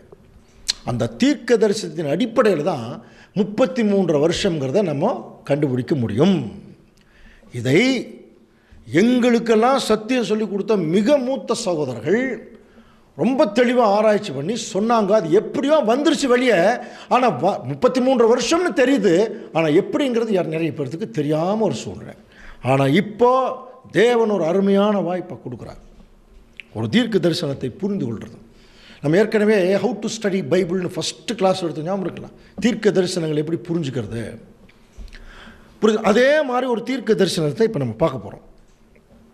இந்த தீர்க்க தரிசனம் ஆண்டவர் இயேசு கிறிஸ்து 33 வருஷம் தான் உயிரோடு இருந்தார்னு எந்த புத்தகத்தில் கண்டுபிடிக்கிறது? நம்ம மத்தேயு, மார்க்கு, லூக்கா, யோவானில் தேடினோம்னா கிடைக்காது. அடுத்தது பவுலுடைய நிருபங்களில் அங்கேயும் கிடைக்காது. சரி, வெளிப்படுத்தின விசேஷம் அங்கேயும் கிடைக்காது. அப்போ வேறு எங்கே தான் கிடைக்கும் இல்லையா? அதைத்தான் நம்ம ஏற்கனவே படித்தோம். கற்பனையின் மேல் கற்பனையும், கற்பனையின் மேல் கற்பனையும், ஏசாயா 28ஆம் அதிகாரத்தில் படிக்கிறோம் இல்லையா? பிரமாணத்தின் மேல் பிரமாணமும், பிரமாணத்தின் மேல் பிரமாணம், இங்கே கொஞ்சமும் அங்கே கொஞ்சமுமாக இருக்கும். அடுத்தது, வேத வாக்கியங்களை ஆராய்ந்து பாருங்கள், தேடி வாசியுங்கள், இவைகளில் ஒன்றும் குறையாது, ஜோடி இல்லாமல் இருக்காது. பைபிள் வசனம், இதெல்லாம் பைபிளில் இருக்கக்கூடிய மிகப்பெரிய ரகசியங்கள். இந்த விவரம் தெரியாமையே பைபிள் எல்லாம் படிச்சுட்டு வந்தோம்னா ஒன்றுமே கண்டுபிடிக்க முடியாதுங்க. சும்மா ஜெனரல் வசனங்களை மனப்பாடம் பண்ணிட்டு வேணால் போகலாம். ஆனால் இப்போ கவனிங்க, ஒவ்வொரு தீர்க்க தரிசனத்தையும் ஹேண்டில் பண்ணுற விதம்னு ஒன்று இருக்குது. பவுல் எழுதுவார், எபிரேயருக்கு எழுதும்போது பாருங்கள், பலமான ஆகாரத்தை பற்றியில் சொல்லும்போது, நீங்கள் எல்லாம் வந்து பால் குடிச்சிட்டுக்கிறீங்க, நீங்கள் பலமான ஆகாரத்தை வந்து நீங்கள் உங்களால் கிரகிக்க முடியல. பால் உண்கிறவன் குழந்தையாக இருக்கிறான், அதனால் நீதியின் வசனத்தில் பழக்கம் இல்லாதவனாக இருக்கிறான்னு வசனம் இருக்குது எபிரேயர் 5ஆம் அதிகாரத்தில். புரியுதுங்களா? அப்போது வசனத்தை படிக்கணுமா பழகணுமா அப்படின்னா, சத்தியத்தில் தேர்ந்தவர்கள் வசனத்தோட பழகியிருப்பாங்க. சத்தியமே தெரியாமல் இருக்கிறவங்க படிச்சுக்கிட்டே இருப்பாங்க. அவ்வளோதான். நம்ம படிக்கிறது யார் வேணாலும் படிக்கலாங்க. தேவன் வந்து படிக்கிறதையும் விரும்புகிறார், ஆனால் பழகிறத ரொம்ப அதிகமாக விரும்புகிறார். புரியுதுங்களா? பிதாவாகிய தேவனோடும் ஆண்டவர் இயேசு கிறிஸ்துவை பற்றி தெரிஞ்சுக்கணும்னு விரும்புகிறீங்களா? அவர்களோட பழகணும்னு விரும்புகிறீங்களா? தெரிந்து கொள்ள வேண்டும் என்று விரும்புகிறவர்கள் தெரிந்து மட்டும்தான் வச்சுக்குவாங்க. பழக விரும்புகிறவர்கள் ஒன்றி விடுவாங்க, அவர்களோடு தேவனோடையே போயிடுவாங்க. இப்போ நம்மக்கிட்ட அதுதான் தேவன் விரும்புகிறார். சரி, ஓகே. அன்புக்குரிய சகோதர சொல்லி, அப்படின்னா எந்த புஸ்தகத்தில் ஆண்டவர் இயேசு கிறிஸ்து 33 வருஷம் உயிரோடு இருந்தார் என்பதை குறித்த ஒரு தீர்க்க தரிசனம் இருக்குது என்று சொல்லி கவனிச்சிங்கன்னா, பழைய ஏற்பாட்டு காலத்தில் வேர்ல்டு ஹிஸ்ட்ரி, பைபிள் இருக்கிற புஸ்தகத்திலேயே உலக சரித்திரத்தை உள்ளடக்கிய ஒரு புஸ்தகம் அப்படின்னா அது எந்த புஸ்தகம் தெரியுதா? தானியேல் தீர்க்க தரிசன புஸ்தகம். நம்ம ஏற்கனவே 5ஆம் உலக பேரரசு படிச்சிருக்கோம். இல்லை, தானியேல் புஸ்தகத்தினுடைய சிறப்பு என்ன தெரியுங்களா? கவனிக்கலாம். அதாவது இந்த உலக சரித்திரத்தில் கிமு 2000 வருஷத்துக்கு முன்னாடி வரைக்கும் இந்த உலகத்தில் என்ன நடந்ததோ அது மட்டும்தாங்க ரெக்கார்டாக இருக்குது. அதுக்கப்புறம் கிபி 2020 இப்போ வந்துட்டோம். ஆனால் கிமு 2000க்கு முன்னாடி என்ன நடந்ததுன்னு யாருக்குமே தெரியாது. பைபிளில் மட்டும்தான் இருக்குது. எங்கே போனாலும் நீங்கள் கண்டுபிடிக்க முடியாது. பைபிளில் மட்டும்தான் அதுக்கு தெளிவான ஆதாரம் இருக்குது. கிமு 2000 வருஷம் நூல் பிடிச்ச மாதிரி ஆதாமிலிருந்து இன்னைக்கு வரைக்கும் அந்த காலக்கணக்கு தேவன் கரெக்டாக சொல்லிட்டு வர்றார். இனி வரக்கூடிய வகுப்பில் நம்ம பார்க்க போகிறோம், ஆதாமிலிருந்து இன்னைக்கு வரைக்கும் எத்தனை வருஷங்களாக இருக்குது காலக்கணக்கில் பார்க்கலாம். ஸோ அன்புக்குரிய சகோதர சகோதரி, இது வந்து கொஞ்சம் தானியேல் தீர்க்க தரிசனத்துக்குள்ளே போகும்போது, இப்போ நம்ம எந்த ஒரு தீர்க்க தரிசனத்தை பார்க்க போகும்போது, தீர்க்க தரிசன புஸ்தகத்தை பார்க்கணுன்னா அதுக்குள்ள இருக்கிற சத்தியத்தை வெளியெடுக்கணும்னு வைங்களேன், முதல்ல என்ன தெரியணும்? அந்த தீர்க்க தரிசன புஸ்தகத்துடைய பேக்ரவுண்டு தெரியணும். புரியுதுங்களா? அதுக்கு பேக்ரவுண்டு, ஆரிஜின் என்னன்னு தெரிஞ்சால் தான் அந்த தீர்க்க தரிசனத்தை படிக்கும்போது அது புரியும்.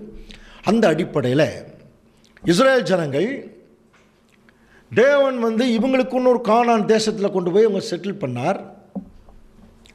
அந்த ஜனங்கள் அங்கே சோரம் போயிட்டாங்க. அதனால் என்ன ஆயிடுச்சு? புறஜாதிகள் பாருங்கள், பாபிலோன், மேதோ பெர்ஷியா, கிரேக்க ராஜ்யம், ரோம ராஜ்யம்லாம் படிக்கிறோம் இல்லையா, இந்த மாதிரி போயிட்டாங்க. நிறைய புறஜாதிகளுக்குள்ளே சிறைப்பட்டு போனாங்க. அப்படி வந்து பாபிலோனுக்கு சிறைப்பட்டு போகும்போது, இஸ்ரேல் ஜனங்க சிறைப்பட்டு போகும்போது தானியேலும் உள்ளே இருக்கார். தானியேல் வந்து ஒரு தேவன் பேரில் வைராக்கியம் உள்ள ஒரு தேவ மனுஷன். அவர் தேவனை நோக்கி ஜெபம் பண்ணிகிட்டே இருக்கார். என்ன பண்ணுறாருனா, அவர் தான் இந்த உலக ராஜ்யங்களை பற்றி தெளிவாக அந்த சிலையை பற்றி சொன்னார் இல்லையா, ஒரு மிகப்பெரிய ஒரு சிலை. அது உடஞ்சி விழுந்தது என்னன்னு சொன்னார். அது நம்ம ஏற்கனவே சப்ஜெக்டாக பார்த்துட்டோம். அதுக்கு அடுத்தது இன்னும் மறுபடியும் அடுத்து பார்க்க போகிறோம். அவருடைய பேரை ஒருத்தன் பெல்ஷாத்சார்னு ஒருத்தன், அவன் என்ன பண்ணான், எருசலேமிலிருந்து கொண்டு வந்த தேவாலயத்து பாத்திரங்களில் மது ஊற்றி தன்னுடைய மனைவிகள், மறுமணி ஆட்டிகள், மந்திரிமார்கள் எல்லாத்தோடையும் பயங்கரமான ஒரு விருந்து சாப்பிட்டு போதையில் இருந்தான். அப்போ ஒரு கை வந்து ஒரு ஜட்ஜ்மெண்ட் எழுதுச்சு. அப்போ சொன்னாங்க, உங்கள் தாத்தா காலத்தில் ஒருத்தர் இருந்தாருங்க தானியல்னு, அவர் தான் வந்து அதை ரிவீல் பண்ணார், வெளிக்கொண்டு வந்தார், அவரை கூப்பிடுங்க. கூப்பிட்டு கேட்கும்போது சொன்னார், இன்றைக்கி நைட்டே நீ செத்து போயிடுவேன்ட்டார் இல்லையா தானியல். பாருங்க, இப்படியாக அந்த பாபிலோன் அவர் இருக்கும்போது அவருக்கு என்ன மனக்கவலை, அந்த இஸ்ரேல் ஜனங்கள் தேவனுடைய ஆபிரகாம் நிமித்தம் தேவ பிள்ளைகள், இவங்க வந்து இப்போ சிறைப்பட்டு வந்துட்டாங்க, இவங்களை மீட்பதற்கு யாருமே இனி வரமாட்டாங்களா? இவங்க சாப்டர் முடிஞ்சுதா? பாபிலோன்லேயே அழிஞ்சு சாக வேண்டித்தானா? அல்லது இவங்க வந்து ஏன் இப்படி வந்தாங்க? தப்பு பண்ணிட்டாங்க, நிறைய நியாயப்பிரமாணத்தின் அடிப்படையில் தப்பு பண்ணிட்டாங்க. அப்போ இந்த தப்பு பண்ணியாச்சு, இவங்களுக்கு ஒரு விடிவு காலம் இல்லையா? இவங்களுக்கு வேற யாராவது வந்து விடிவு சொல்ல மாட்டாங்களா? அப்போ இவங்களுடைய பாவத்தை பரிகரிக்கிறதா வழி இல்லையா? இதை இந்த மாதிரி தேவனே இந்த பிள்ளைகளை எங்காவது மறுபடியும் கூட்டிகிட்டு போய் எங்காவது சேர்த்த மாட்டீங்களா? இந்த மாதிரி மனநிலைகளை கொண்ட ஒரு கவலையுள்ள ஒரு ஜெபம் தேவனிடத்தில் ஜெபம் பண்ணுறார். அது எப்படி ஜெபம் பண்ணுறாருன்னா, தேவனே நாங்கள்லாம், நீங்கள் வனாந்திரத்தில் எல்லாம் வழி நடத்திட்டு வந்தீங்க, நாங்கள்லாம் தப்பு பண்ணோம். ஆக்சுவலாக அங்கே தானியலே இல்லை, அவர் தன்னையும் சேர்த்துக்கிட்டு தன்னை தாழ்மைப்படுத்தி தேவன்கிட்ட ஜெபம் பண்ணும்போது தேவன் ஒரு ஆறுதலான ஒரு தீர்க்க தரிசனம் அங்கே கொடுத்தார் தானியலுக்கு. இது தானியலுக்கு எந்த அளவுக்கு புரிஞ்சுதோ இல்லையா, இப்போ நமக்கு நல்லா புரியணும். எப்படி ஆரம்பிக்கிறார் பாருங்க. தானியேல் 9ஆம் அதிகாரம் 24ஆம் வசனம் வாசிக்கலாம்.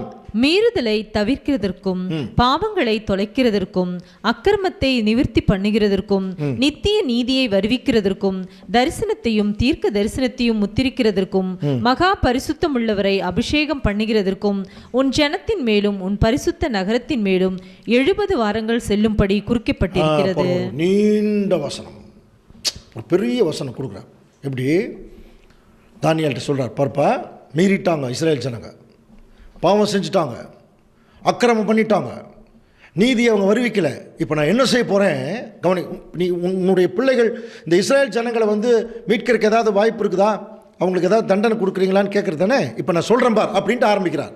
மீறுதலை தவிர்க்கிறதற்கும், பாவங்களை தொலைக்கிறதற்கும், அக்கிரமத்தை நிவர்த்தி பண்ணுகிறதற்கும், நித்திய நீதியை வருவிக்கிறதற்கும், தரிசனத்தையும் தீர்க்க தரிசனத்தையும் முத்திரிக்கிறதற்கும், கவனிங்க, ரொம்ப முக்கியமான வார்த்தை, மகா பரிசுத்தம் உள்ளவரை அபிஷேகம் பண்ணுகிறதற்கும்.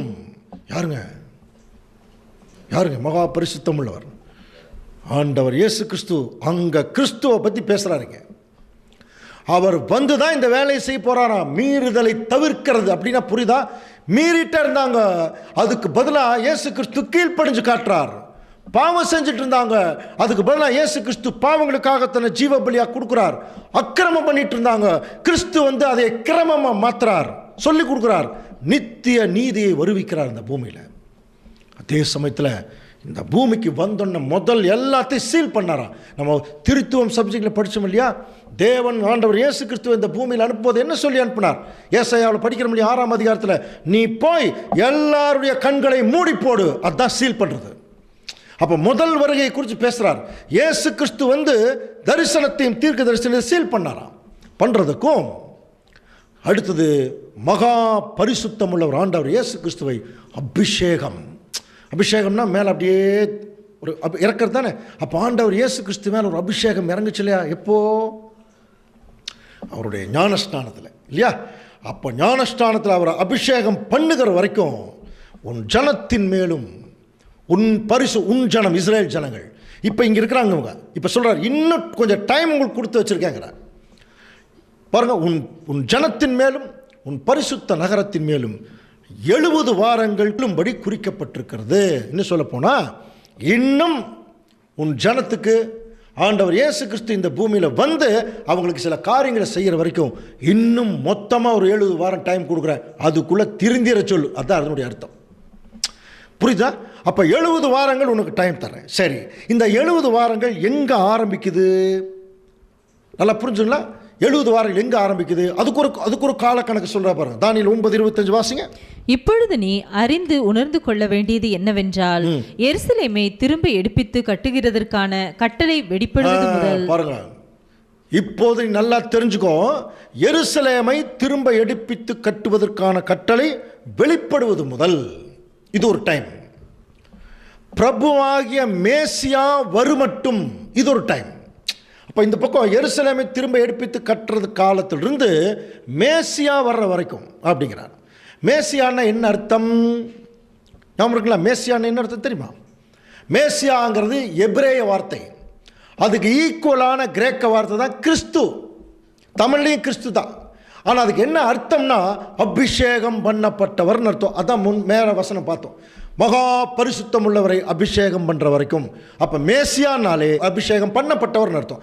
அப்போ இந்த ஒரு காலக்கணக்கு என்ன சொல்கிறாருன்னா, அந்த டோட்டல் 70 வாரத்தினுடைய விஷயம் எங்கேருந்து ஆரம்பித்து எங்கே முடியுதுங்கிறா சொல்கிறாருன்னா, எருசலேமை திரும்ப எடுப்பித்து கட்டுவதற்கான கட்டளை வெளிப்படுவது முதல் இயேசு கிறிஸ்து மேசியா அவர் அபிஷேகம் பண்ணுற வரைக்கும் எத்தனை நாள் செல்லுமா? 7 வாரமும் 62 வாரமும் செல்லும் அப்படின்னா. கவனிங்க, எருசலேமை திரும்ப எடுப்பித்து கட்டுறதுக்கான கட்டளை வெளிப்படுவது முதல் இயேசு கிறிஸ்து அபிஷேகம் பண்ணப்படுற வரைக்கும், நல்லா புரிஞ்சுக்கலாம், அதுதான் மேசியா. அது வரைக்கும் 7 வாரமும் 62 வாரமும் செல்லும். இப்போ ஆக்சுவலாக இது ரெண்டையும் சேர்த்து கூட்டினீங்கன்னா 7, 62, 69 வாரம் ஆகும். ஆனால் டோட்டல் எவ்வளோ வாரம் சொன்னார் மேலே வசனத்தில்? டோட்டலாக உன் ஜனத்துக்கு நான் 70 வாரம் கொடுக்குறப்பா அப்படின்னாரு. அப்போ அந்த 70 வாரத்தில் இப்போ என்ன சொல்கிறாருன்னா, எருசலேமை திரும்ப எடுப்பித்து கட்டுறதுக்கான கட்டளை வெளிப்படுவது முதல் இயேசு கிறிஸ்து ஞானஸ்தானம் வாங்குற வரைக்கும், அபிஷேகம் வாங்குற வரைக்கும் 7 வாரமும் 62 வாரமும். அவர் என்ன சொல்ல வர்றாரு தெரியுங்களா? டோட்டலாக 69 வாரம் இருக்கும் அப்படிங்கிறார்.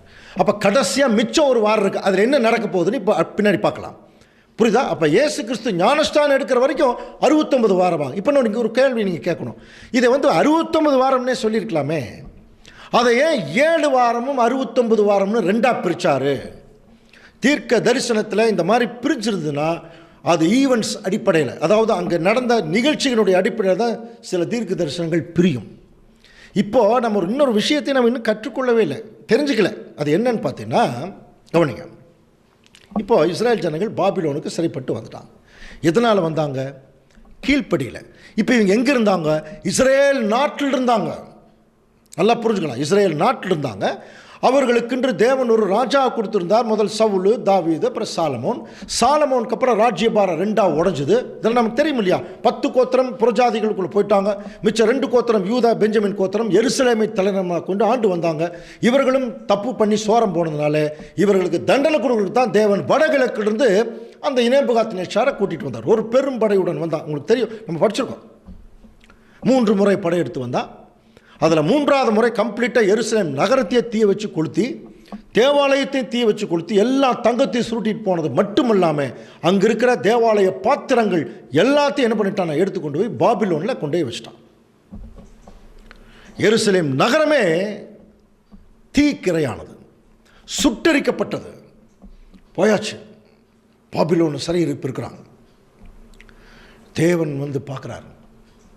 2 காரியங்கள் நடந்தது அன்புக்குரிய சகோதர சகோதரர்களே, கவனிங்க. 2 காரியம். ஒன்று, பாபிலோன் கவர்மெண்ட் கீழே விழுந்து மேதோ பெர்ஷிய ராஜ்யம் ஆரம்பிக்கும் போது அதில் பெர்ஷியா ராஜா கோரேசருடைய நாட்களில் கோரேஸ் ராஜாவை தேவன் எழும்ப பண்ணி அங்கே இருக்கக்கூடிய இஸ்ரேல் ஜனங்களை திரும்பவும் தங்களுடைய சொந்த நாட்டுக்கு போய் நீங்கள் மறுபடியும் தேவாலயத்தை கட்டுங்கன்னு சொல்லி பர்மிஷன் கொடுத்தார். இது முதல் காரியம்.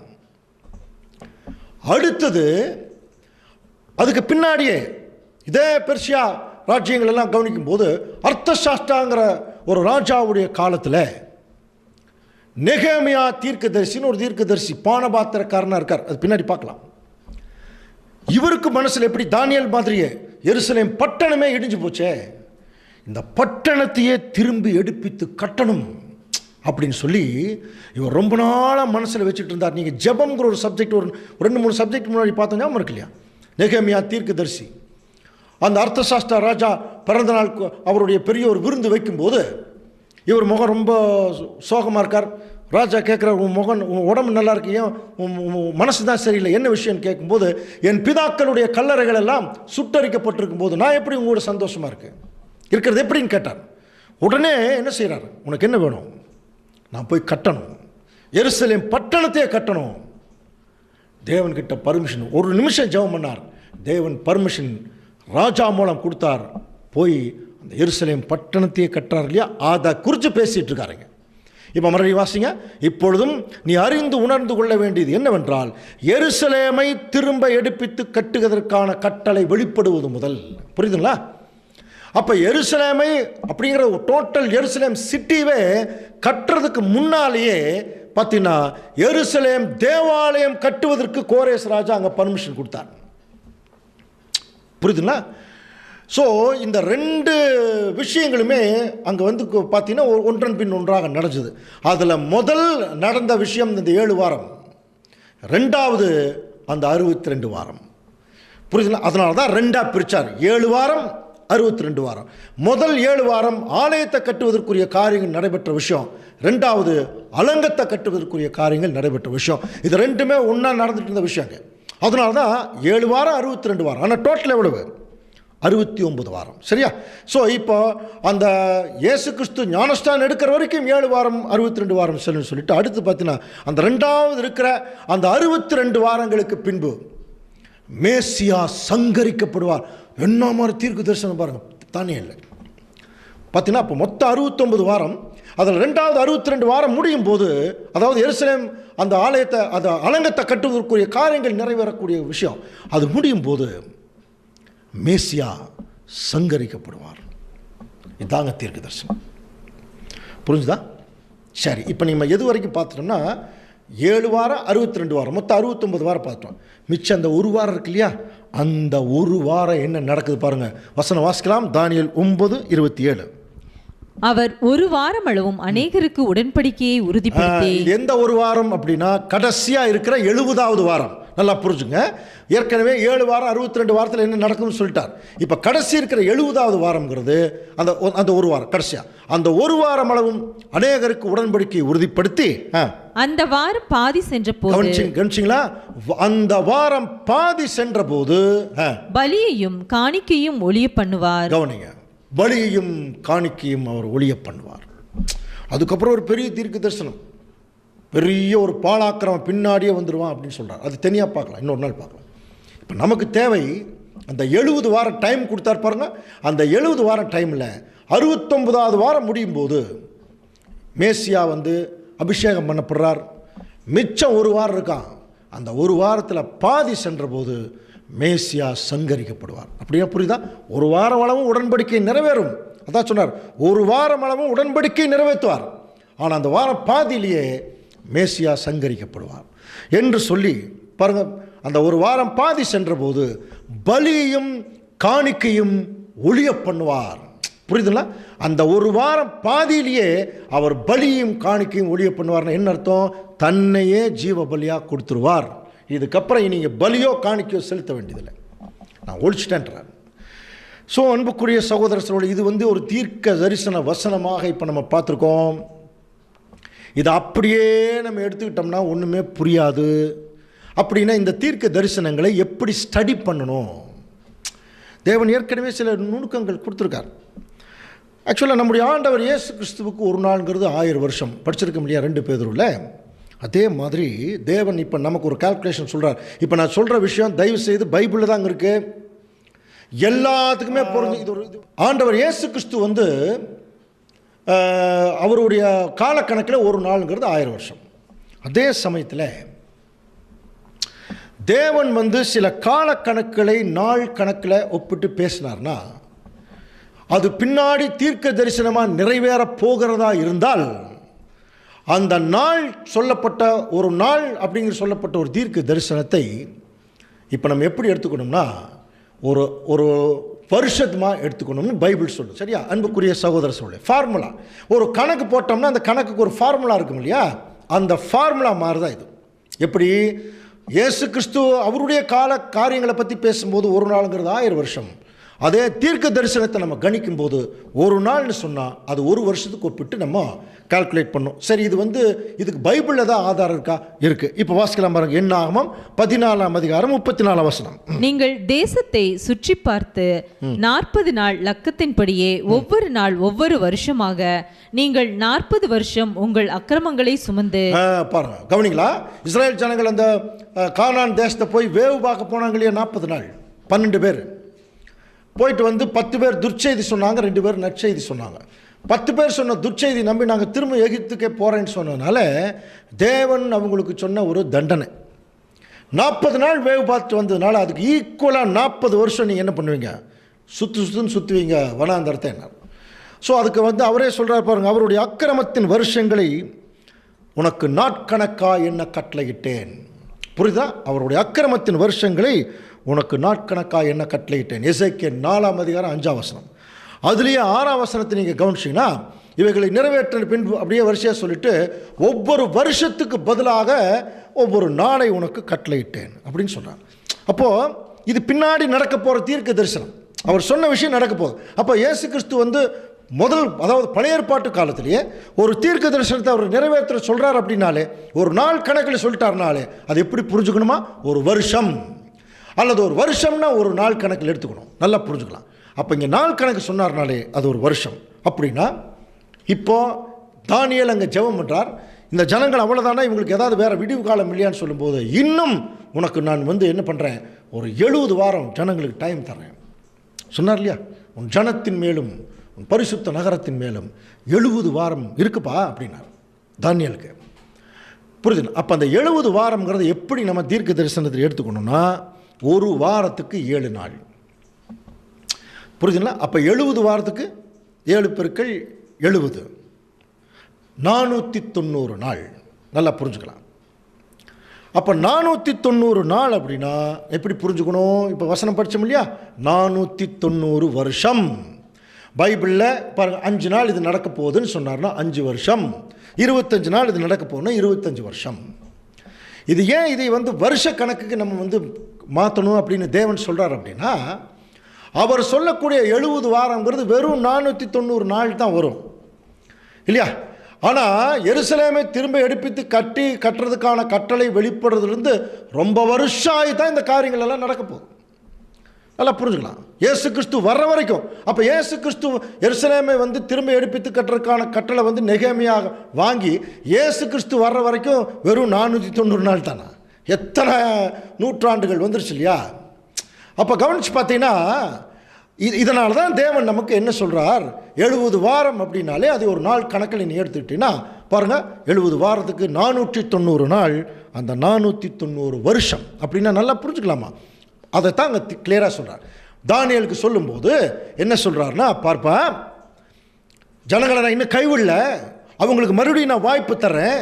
எவ்வளோ நாள் வாய்ப்பு தர்றேன்னா, இன்னும் 490 வருஷம் உனக்கு டைம் தர்றேன்.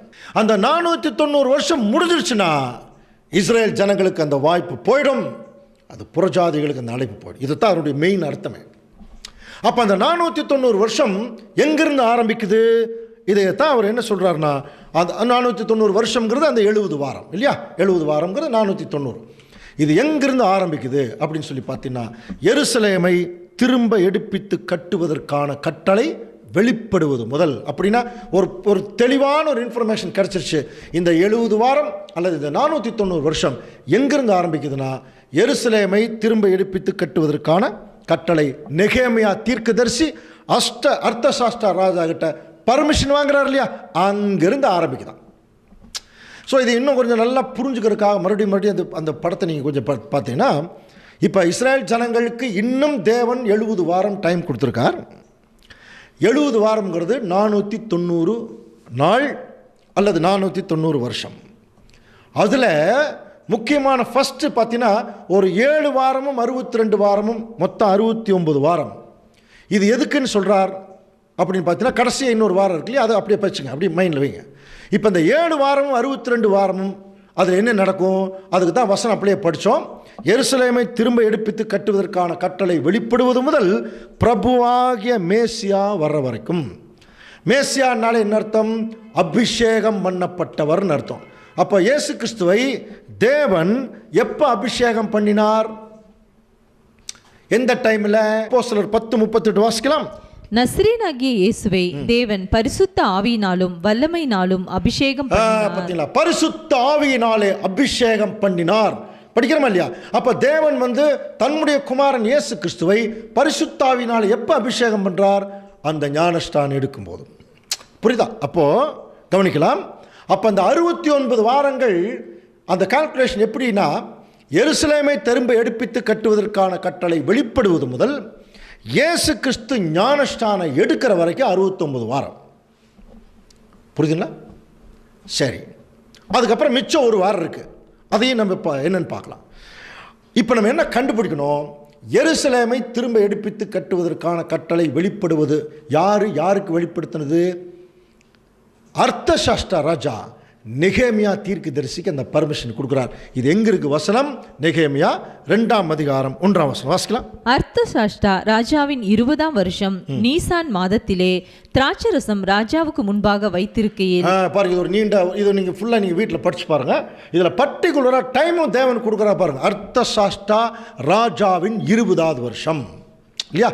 அப்ப அர்த்தசாஷ்டா ராஜாவுடைய 20ஆவது வருஷத்துல அங்க ஒரு பெரிய விருது நடக்குது. அப்போது இவர் ரொம்ப துக்கமாக இருக்கார். யார்? இவர் தான் பானபாத்திரக்காரன். அப்படின்னா புரியுதுல, கப் பேரர். ராஜா சாப்பிட்ற சாப்பாட்டை இவர் சாப்பிட்டு கொடுத்தா தான் ராஜா சாப்பிட முடியும். எவ்வளோ பெரிய கீ போஸ்ட் பாருங்க. அங்கே அவரும் ரொம்ப சோகமாக இருக்கார். இதை பார்த்துடுறார். ராஜா பக்கத்தில் கேட்குறார், உன் உடம்பு நல்லா இருக்கு, உன் மனசு தான் என்னமோ சரியில்லை, வாட் இஸ் யுவர் ப்ராப்ளம் கேட்டார். உடனே இவர் சொல்லிட்டார், என் எருசலேமில் என்னுடைய முற்பிதாக்களுடைய அந்த ஒரு இடமே தீய வச்சு கொளுத்தி சுடுகாடு மாதிரி ஆகிப்போச்சு, அதை நான் திரும்பி எடுப்பித்து கட்டணும், அது கட்டாமல் நான் எப்படி உங்க கூட சந்தோஷமாக இருக்கிறது சொல்லும்போது உடனடியாக தேவன்கிட்ட அவர் ஜெபம் பண்ணார். ராஜா பர்மிஷன் கொடுத்தார். பர்மிஷன் வாங்கிட்டு போகிறார். பார், நெகேமியா 2ஆம் அதிகாரம் 8ஆம் வசனத்தில், தேவாலயத்தில் இருக்கிற அரண் கதவின் வேலைக்கும் நகர அலங்கத்தின் வேலைக்கும் நான் தங்கப் போகிற வீட்டின் வேலைக்கும் வேண்டிய மரங்களை ராஜாவின் வனத்து காவலனாகிய ஆசாப் எனக்கு கடிதம் கொடுக்கும்படிக்கும் அவனுக்கு ஒரு கடிதம் கட்டளையிடப்படுவதாக என்றேன். புரியுதுங்களா? அந்த ஃபாரஸ்ட் கவர்னர்கிட்ட லெட்டர் வாங்கிட்டு போகிறான். போய் அங்கெல்லாம் தேவையான அளவு மரங்களை எடுக்கிறதுக்கு. அப்போ பாரு, என் தேவனுடைய தயவுள்ள கரம் என் மேல் இருந்தபடியால் ராஜா அவைகளை எனக்கு என்ன செய்தார்? கட்டளையிட்டார். இது கிளியர். அப்போ எருசலேமை திரும்ப எடுப்பித்து கட்டுவதற்கான கட்டளை வெளிப்படுவது முதல் இப்போ அந்த 70 வார தீர்க்க தரிசனம் அல்லது 490 வருஷம் தீர்க்க தரிசனம் எங்கே ஸ்டார்ட் ஆகுதுன்னா, நெகேமியா தீர்க்க தரிசி அங்கே பர்மிஷன் வாங்குறார். அர்த்தசாஷ்டா ராஜாவினுடைய 20ஆம் வருஷம். அது ரொம்ப முக்கியம் இல்லையா? அப்போ நம்ம என்ன கண்டுபிடிக்கணும்? இப்போ அப்படியே பாருங்கள், இது எவ்வளோ பெரிய வசதி தேவன் பண்ணி கொடுத்துட்டாருன்னா, உலக சரித்திரத்தையும் பைபிள் சரித்திரத்தையும் தேவனுக்காராக மீங்கில் பண்ணார். அதில் நம்ம போய் பார்த்தோம்னா உலக சரித்திரம் எப்படி பொருந்தி வருதுன்னு ஈஸியாக கண்டுபிடிச்சிடலாம். பாருங்கள், இப்போ வரலாற்றில் எருசலேம் நகரம் திரும்ப எடுப்பித்து கட்டுவதற்கான கட்டளை வெளிப்பட்ட வருடம் எப்போ? இதை நம்ம எங்கே போனோம்? வேர்ல்டு ஹிஸ்ட்ரியில் போய் அர்த்தசாஷ்டா ராஜா இருக்கிறார், வேர்ல்டு ஹிஸ்ட்ரியில் இருக்கார். புரியுதுங்களா? அப்போது அந்த அர்த்தசாஷ்டா ராஜாவுடைய 20th இயர் என்னன்னு உலக சரித்திரத்தில் பார்த்துட்டோம்னாலே அங்கிருந்து நம்ம இயேசு கிறிஸ்துடைய அந்த ஒரு ஞானஸ்தானம் வரைக்கும் கணிக்கலாம். புரியுதா? அப்போது நம்ம என்ன கண்டுபிடிக்கணும்? இந்த அர்த்தசாஸ்திரா ராஜா கிட்ட நெகேமியா தீர்க்கதரிசி பர்மிஷன் வாங்கின வருஷம் எதுன்னு கண்டுபிடிச்சா போதும். இது நெட்டில் போனாலே உங்களுக்கு கிடைக்கும். எந்த வருஷம் தெரியுங்களா? கிமு 454. நல்லா புரிஞ்சுக்கலாம். கிமு 454, அதாவது ஆண்டவர் இயேசு கிறிஸ்து பிறக்கிறதுக்கு 454 வருஷங்களுக்கு முன்னால நெகேமியா தீர்க்கதரிசி எருசலேமை திரும்ப எடுப்பித்து கட்டுவதற்கான கட்டளையை அர்த்தசாஷ்டா ராஜா கிட்ட வாங்குறார். இதை தான் பார்த்தீங்கன்னா தானியேல் 9:25 இப்பொழுதும் நீ அறிந்து உணர்ந்து கொள்ள வேண்டியது என்னவென்றால், எருசலேமை திரும்ப எடுப்பித்து கட்டுவதற்கான கட்டளை வெளிப்படுவது முதல் பாருங்க, அதை இப்போ பார்த்தோம். பிரபுவாகிய மேசியா வரும் மட்டும் 7 வாரமும் 62 வாரம், அதாவது டோட்டலாக 69 வாரம். அந்த ரெண்டுக்கு விளக்கம் நம்ம பார்த்தோம். 7 வாரங்கிறது ஆலயத்தை கட்டுவதற்காக அவர்களுக்கு ஏற்படுத்தப்பட்ட ஒரு காலப்பகுதி. 62 வாரங்கிறது டோட்டலாக ஆலங்கம். இதை பற்றி சொல்லும்போது பாருங்கள், இது நம்ம இந்த படத்திலே நம்ம ஈஸியாக புரிஞ்சுக்கலாம். அந்த 490 வருஷங்கள் பற்றி சொல்லும்போது அதில் முதல்ல 67 வாரமும் 62 வாரம் சொல்லப்பட்டிருக்கு இல்லையா? அப்போ அது எதிலிருந்து எது வரைக்கும் அப்படின்னா, எருசலேமை திரும்ப எடுப்பித்து கட்டுவதற்கான கட்டளை வெளிப்படுவது முதல் இயேசு கிறிஸ்து அபிஷேகம் பண்ணப்படுற வரைக்கும், இன்னும் சொல்லப்போனால் ஞானஸ்தானம் எடுக்கிற வரைக்கும். இதையத்தான் அந்த காலக்கணக்கில் பார்க்குறோம். இப்போ நீங்கள் படத்தை பார்த்தீங்கன்னா ரொம்ப ஈஸியாக புரியும். பாருங்கள், எருசலேமை திரும்ப எடுப்பித்து கட்டுவதற்கான கட்டளை வெளிப்படுவது முதல் பிரபுவாகிய மேசியா வர்ற வரைக்கும் எத்தனை வாரம்னு பார்த்தோம்? 7 வாரமும் 62 வாரமும் செல்லும். படித்தோம் இல்லையா? அப்போ டோட்டல் 69 வாரம். ஆனால் மொத்தமாக நமக்கு எவ்வளோ வாரம் கொடுத்தாராம் இஸ்ரேல் ஜனங்களுக்கு? 70 வாரம். இதில் இப்போ 69 வாரம் தான் இப்போ பார்த்துருக்கோம். அப்போ 69 வாரங்கிறது என்ன அப்படின்னா, எருசலேமை திரும்ப எடுப்பித்து கட்டுவதற்கான கட்டளை வெளிப்படுவது முதல் இயேசு கிறிஸ்து மேசியா அபிஷேகம் பண்ணப்படுற வரைக்கும் தான் 69 வாரம். மிச்சம் 1 வாரம் இருக்குது. அதை வந்து என்னங்கிறது பின்னாடி பார்க்கலாம். சரிங்களா? ஓகே. அன்புக்குரிய சகோதர சகோதரி, அப்போது இந்த 69 வாரம் அப்படி இருக்கு இல்லையா? இந்த 69 வாரத்துக்கு எவ்வளோ நாள் கவனிங்க. 70 வாரத்துக்கு எவ்வளோ நாள்? 7 70 490. 69 வாரத்துக்கு எவ்வளோ நாள்? 1 வாரத்தை கம்மி பண்ணிட்டா போதும் இல்லையா? அப்போது 490ல் 1 வாரத்தை கம்மி பண்ணிங்கன்னா எவ்வளோ வருஷம் வரும்? 483 வருஷம். அப்புறம் 1 வாரம் சேர்த்துனீங்கன்னா 490 வருஷம். இப்போ புரிஞ்சுங்களா? அப்போ அந்த 69 வாரம்ங்கிறது வேற ஒன்றும் இல்லை, 483 நாட்கள் அல்லது 483 வருஷங்கள். எருசலேமை திரும்ப எடுப்பித்து கட்டுவதற்கான கட்டளை வெளிப்படுவது முதல் இயேசு கிறிஸ்து ஞானஸ்தானம் எடுக்கிற வரைக்கும் 69 வாரம்னா எப்படி புரிஞ்சுக்கணும்? 483 வருஷம் ஆகுது. மிச்சம் 1 வாரம் பாக்கி இருக்குது. அப்படின்னா இந்த 483 வருஷத்தை எங்கிருந்து நம்ம கால்குலேட் பண்ணணும்? எங்கிருந்து சொல்லுங்க பார்க்கலாம். எங்கிருந்து?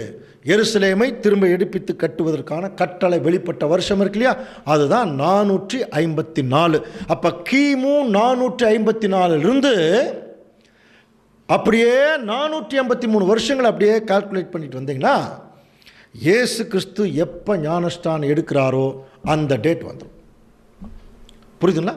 அது எப்போங்கிறத ஈஸியாக கண்டுபிடிச்சிடலாம். இன்னும் சொல்லப்போனால் 483 வருஷங்களை இப்போ கிமு 454லிருந்து என்ன பண்ணணும்? அப்படியே பின்னோக்கி நம்ம என்ன செய்யணும்? கணக்கு எடுக்கணும். இப்போது இன்னொரு முக்கியமான விஷயம், நிறைய பேருக்கு இது கூட கொஞ்சம் கவனிக்கலாம். கிமு கிபிங்கிற கால்குலேஷன் இருக்கு இல்லையா? அது வந்து எப்படி தெரியுங்களா? நம்ம என்ன நினச்சிட்டுக்கிறோம்? கிமுன்னா கிமு 1 2 3 4 5 6 அப்படி இல்லை. கிமு அப்படிங்கிறது கவனிங்க, இயேசு கிறிஸ்துவுக்கு முன்பாகன்னு அர்த்தம். கிறிஸ்து பிறப்பதற்கு முன் கிமு. ஆங்கிலத்தில் என்ன சொல்லுவாங்க? Before Christ. புரியுதுன்னா? பிசின்னு சொல்லுவாங்க. கிமுன்னா இங்கிலீஷில் பிசி.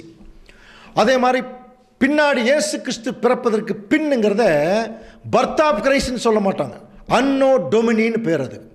அதாவது இயேசு கிறிஸ்துவுக்கு பின், அதனால தான் ஏடின்னு சொல்லுவாங்க. புரியுதா? அப்போ கிறிஸ்து பிறப்பதற்கு முன் வந்து பிசின்னு சொல்லுவாங்க, கிறிஸ்து பிறப்பதற்கு பின் ஏடின்னு சொல்லுவாங்க. அப்போ ஏடி அப்படின்னாலே அன்னோ டொமினின்னு அர்த்தம், இயேசு கிறிஸ்து பிறப்பதற்கு பின். ஓகே, இப்போ இது எப்படி கால்குலேட் பண்ணணும் அப்படின்னா, இயேசு கிறிஸ்து பிறப்பதற்கு முன் எப்படி தெரியுங்களா? மேலிருந்து கீழே டிசெண்டிங் ஆர்டரில் வரும். கவனிங்க, தான் கால்குலேஷன். கிறிஸ்து பிறப்பதற்கு முன் வந்து மேலிருந்து கீழே ஒரு 10 9 கிமு 10 கிமு 9 கிமு பாருங்க 8 7 6 அப்புறம் கிமு 1 வந்து சைபருக்கு வந்ததுக்கப்புறம் அடுத்தது கிபி 1 கிபி 2 கிபி 3. அப்போது கிபிங்கிறது அசெண்டிங் ஆர்டர், மேல் நோக்கி கால்குலேட் பண்ணிட்டு போகும். இதுதான் கிமு கிபியினுடைய கால்குலேஷன். நல்லா புரிஞ்சுக்கலாம். அப்போ இயேசு கிறிஸ்துவுக்கு முன்னால் வருஷ கால கணக்குகள் மேலிருந்து கீழாக கணக்கிடப்படுது. இயேசு கிறிஸ்துவுக்கு பின்னாடி, பிறப்புக்கு பின்னாடி கீழிருந்து மேலாக கணக்கிடப்படுது. புரியுதுங்களா? இது வந்து ரொம்ப முக்கியமாக நம்ம கவனிக்கணும். இப்போ ஒரு ஒரு இது கணக்கு போட்டிருக்கோம். பட் நீங்கள் இதை வந்து பெருசாக கவனிக்க வேண்டியதில்லை.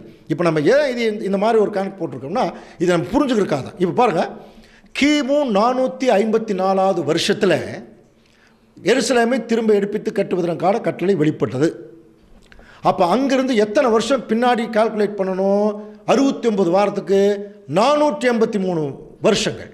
அப்போது பாருங்கள், 454 1, 453 2, 452 3, 451 4, 450 5, அப்படியே பின்னோக்கி நீங்கள் கால்குலேட் பண்ணிட்டு போனீங்கன்னா புரியுதா?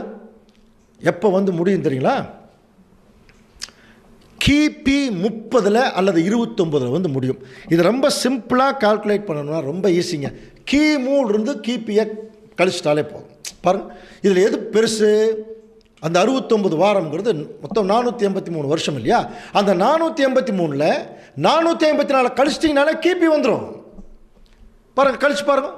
483 இருந்து மைனஸ் 454 கழிச்சிங்கன்னா கிபி 29. அப்படின்னு என்ன அர்த்தம் கவனிக்கிறீங்களா? அன்புக்குரிய சகோதர சகோதரர்களே, இதுதாங்க எருசலேமை திரும்ப எடுப்பித்து கட்டுவதற்கான கட்டளை வெளிப்படுவது முதல் மேசியா அபிஷேகம் பண்ணுறப்பற வரைக்கும் எத்தனை வருஷம் ஆயிருக்கு தெரியுங்களா? கிபி 29 வரைக்கும். அப்போ கிபி 29 முடிஞ்சு 30வது வயசாகும்போது கரெக்டாக வசனம் பாருங்க. இப்போ என்ன சொல்ல வருது கவனிக்கலாம். எருசலேமை திரும்ப எடுப்பித்து கட்டுவதற்கான கட்டளை வெளிப்படும் முதல் இயேசு கிறிஸ்து மேசியா அவர் வந்து அபிஷேகம் பண்ணுறப்பற வரைக்கும் எவ்வளோ வருஷம் ஆயிருக்கு பாருங்க. கிபி 29. எப்படி இந்த கால்குலேஷன் வந்தது? மறுபடியும் சொல்கிறேன். கிமு 454 பின்னோக்கி கால்குலேட் பண்ணிட்டு வந்தீங்கன்னா 454 முடிஞ்சுது. அதுக்கப்புறம் மறுபடியும் 483 கடுப்பு இன்னும் கொஞ்சம் வருது இல்லையா? அதை கால்குலேட் பண்ணிங்கன்னா கிபி 29ஆம் வருஷம் வந்து முடியும். அப்போ கிபி 29ஆம் வருஷத்தில் என்ன நடக்குது அப்படின்னா மேசியா அபிஷேகம் பண்ணப்பட வேணும். இது நடந்துதா இல்லையா? நடந்ததா இல்லையா? வாசிங்க லூக்கா 3ஆம் அதிகாரம் 21ஆம் வசனம். ஜனங்கள் எல்லாரும் ஞானஸ்நானம் பெற்ற போது இயேசுவும் ஞானஸ்நானம் பெற்று ஜெபம் பண்ணுகையில் வானம் திறக்கப்பட்டது. வானம் இயேசு கிறிஸ்து பாருங்க ஞானஸ்நானம் பெற்று அவர் வந்து பாருங்க ஜெபம் பண்ணுகையில் வானம் திறக்கப்பட்டது.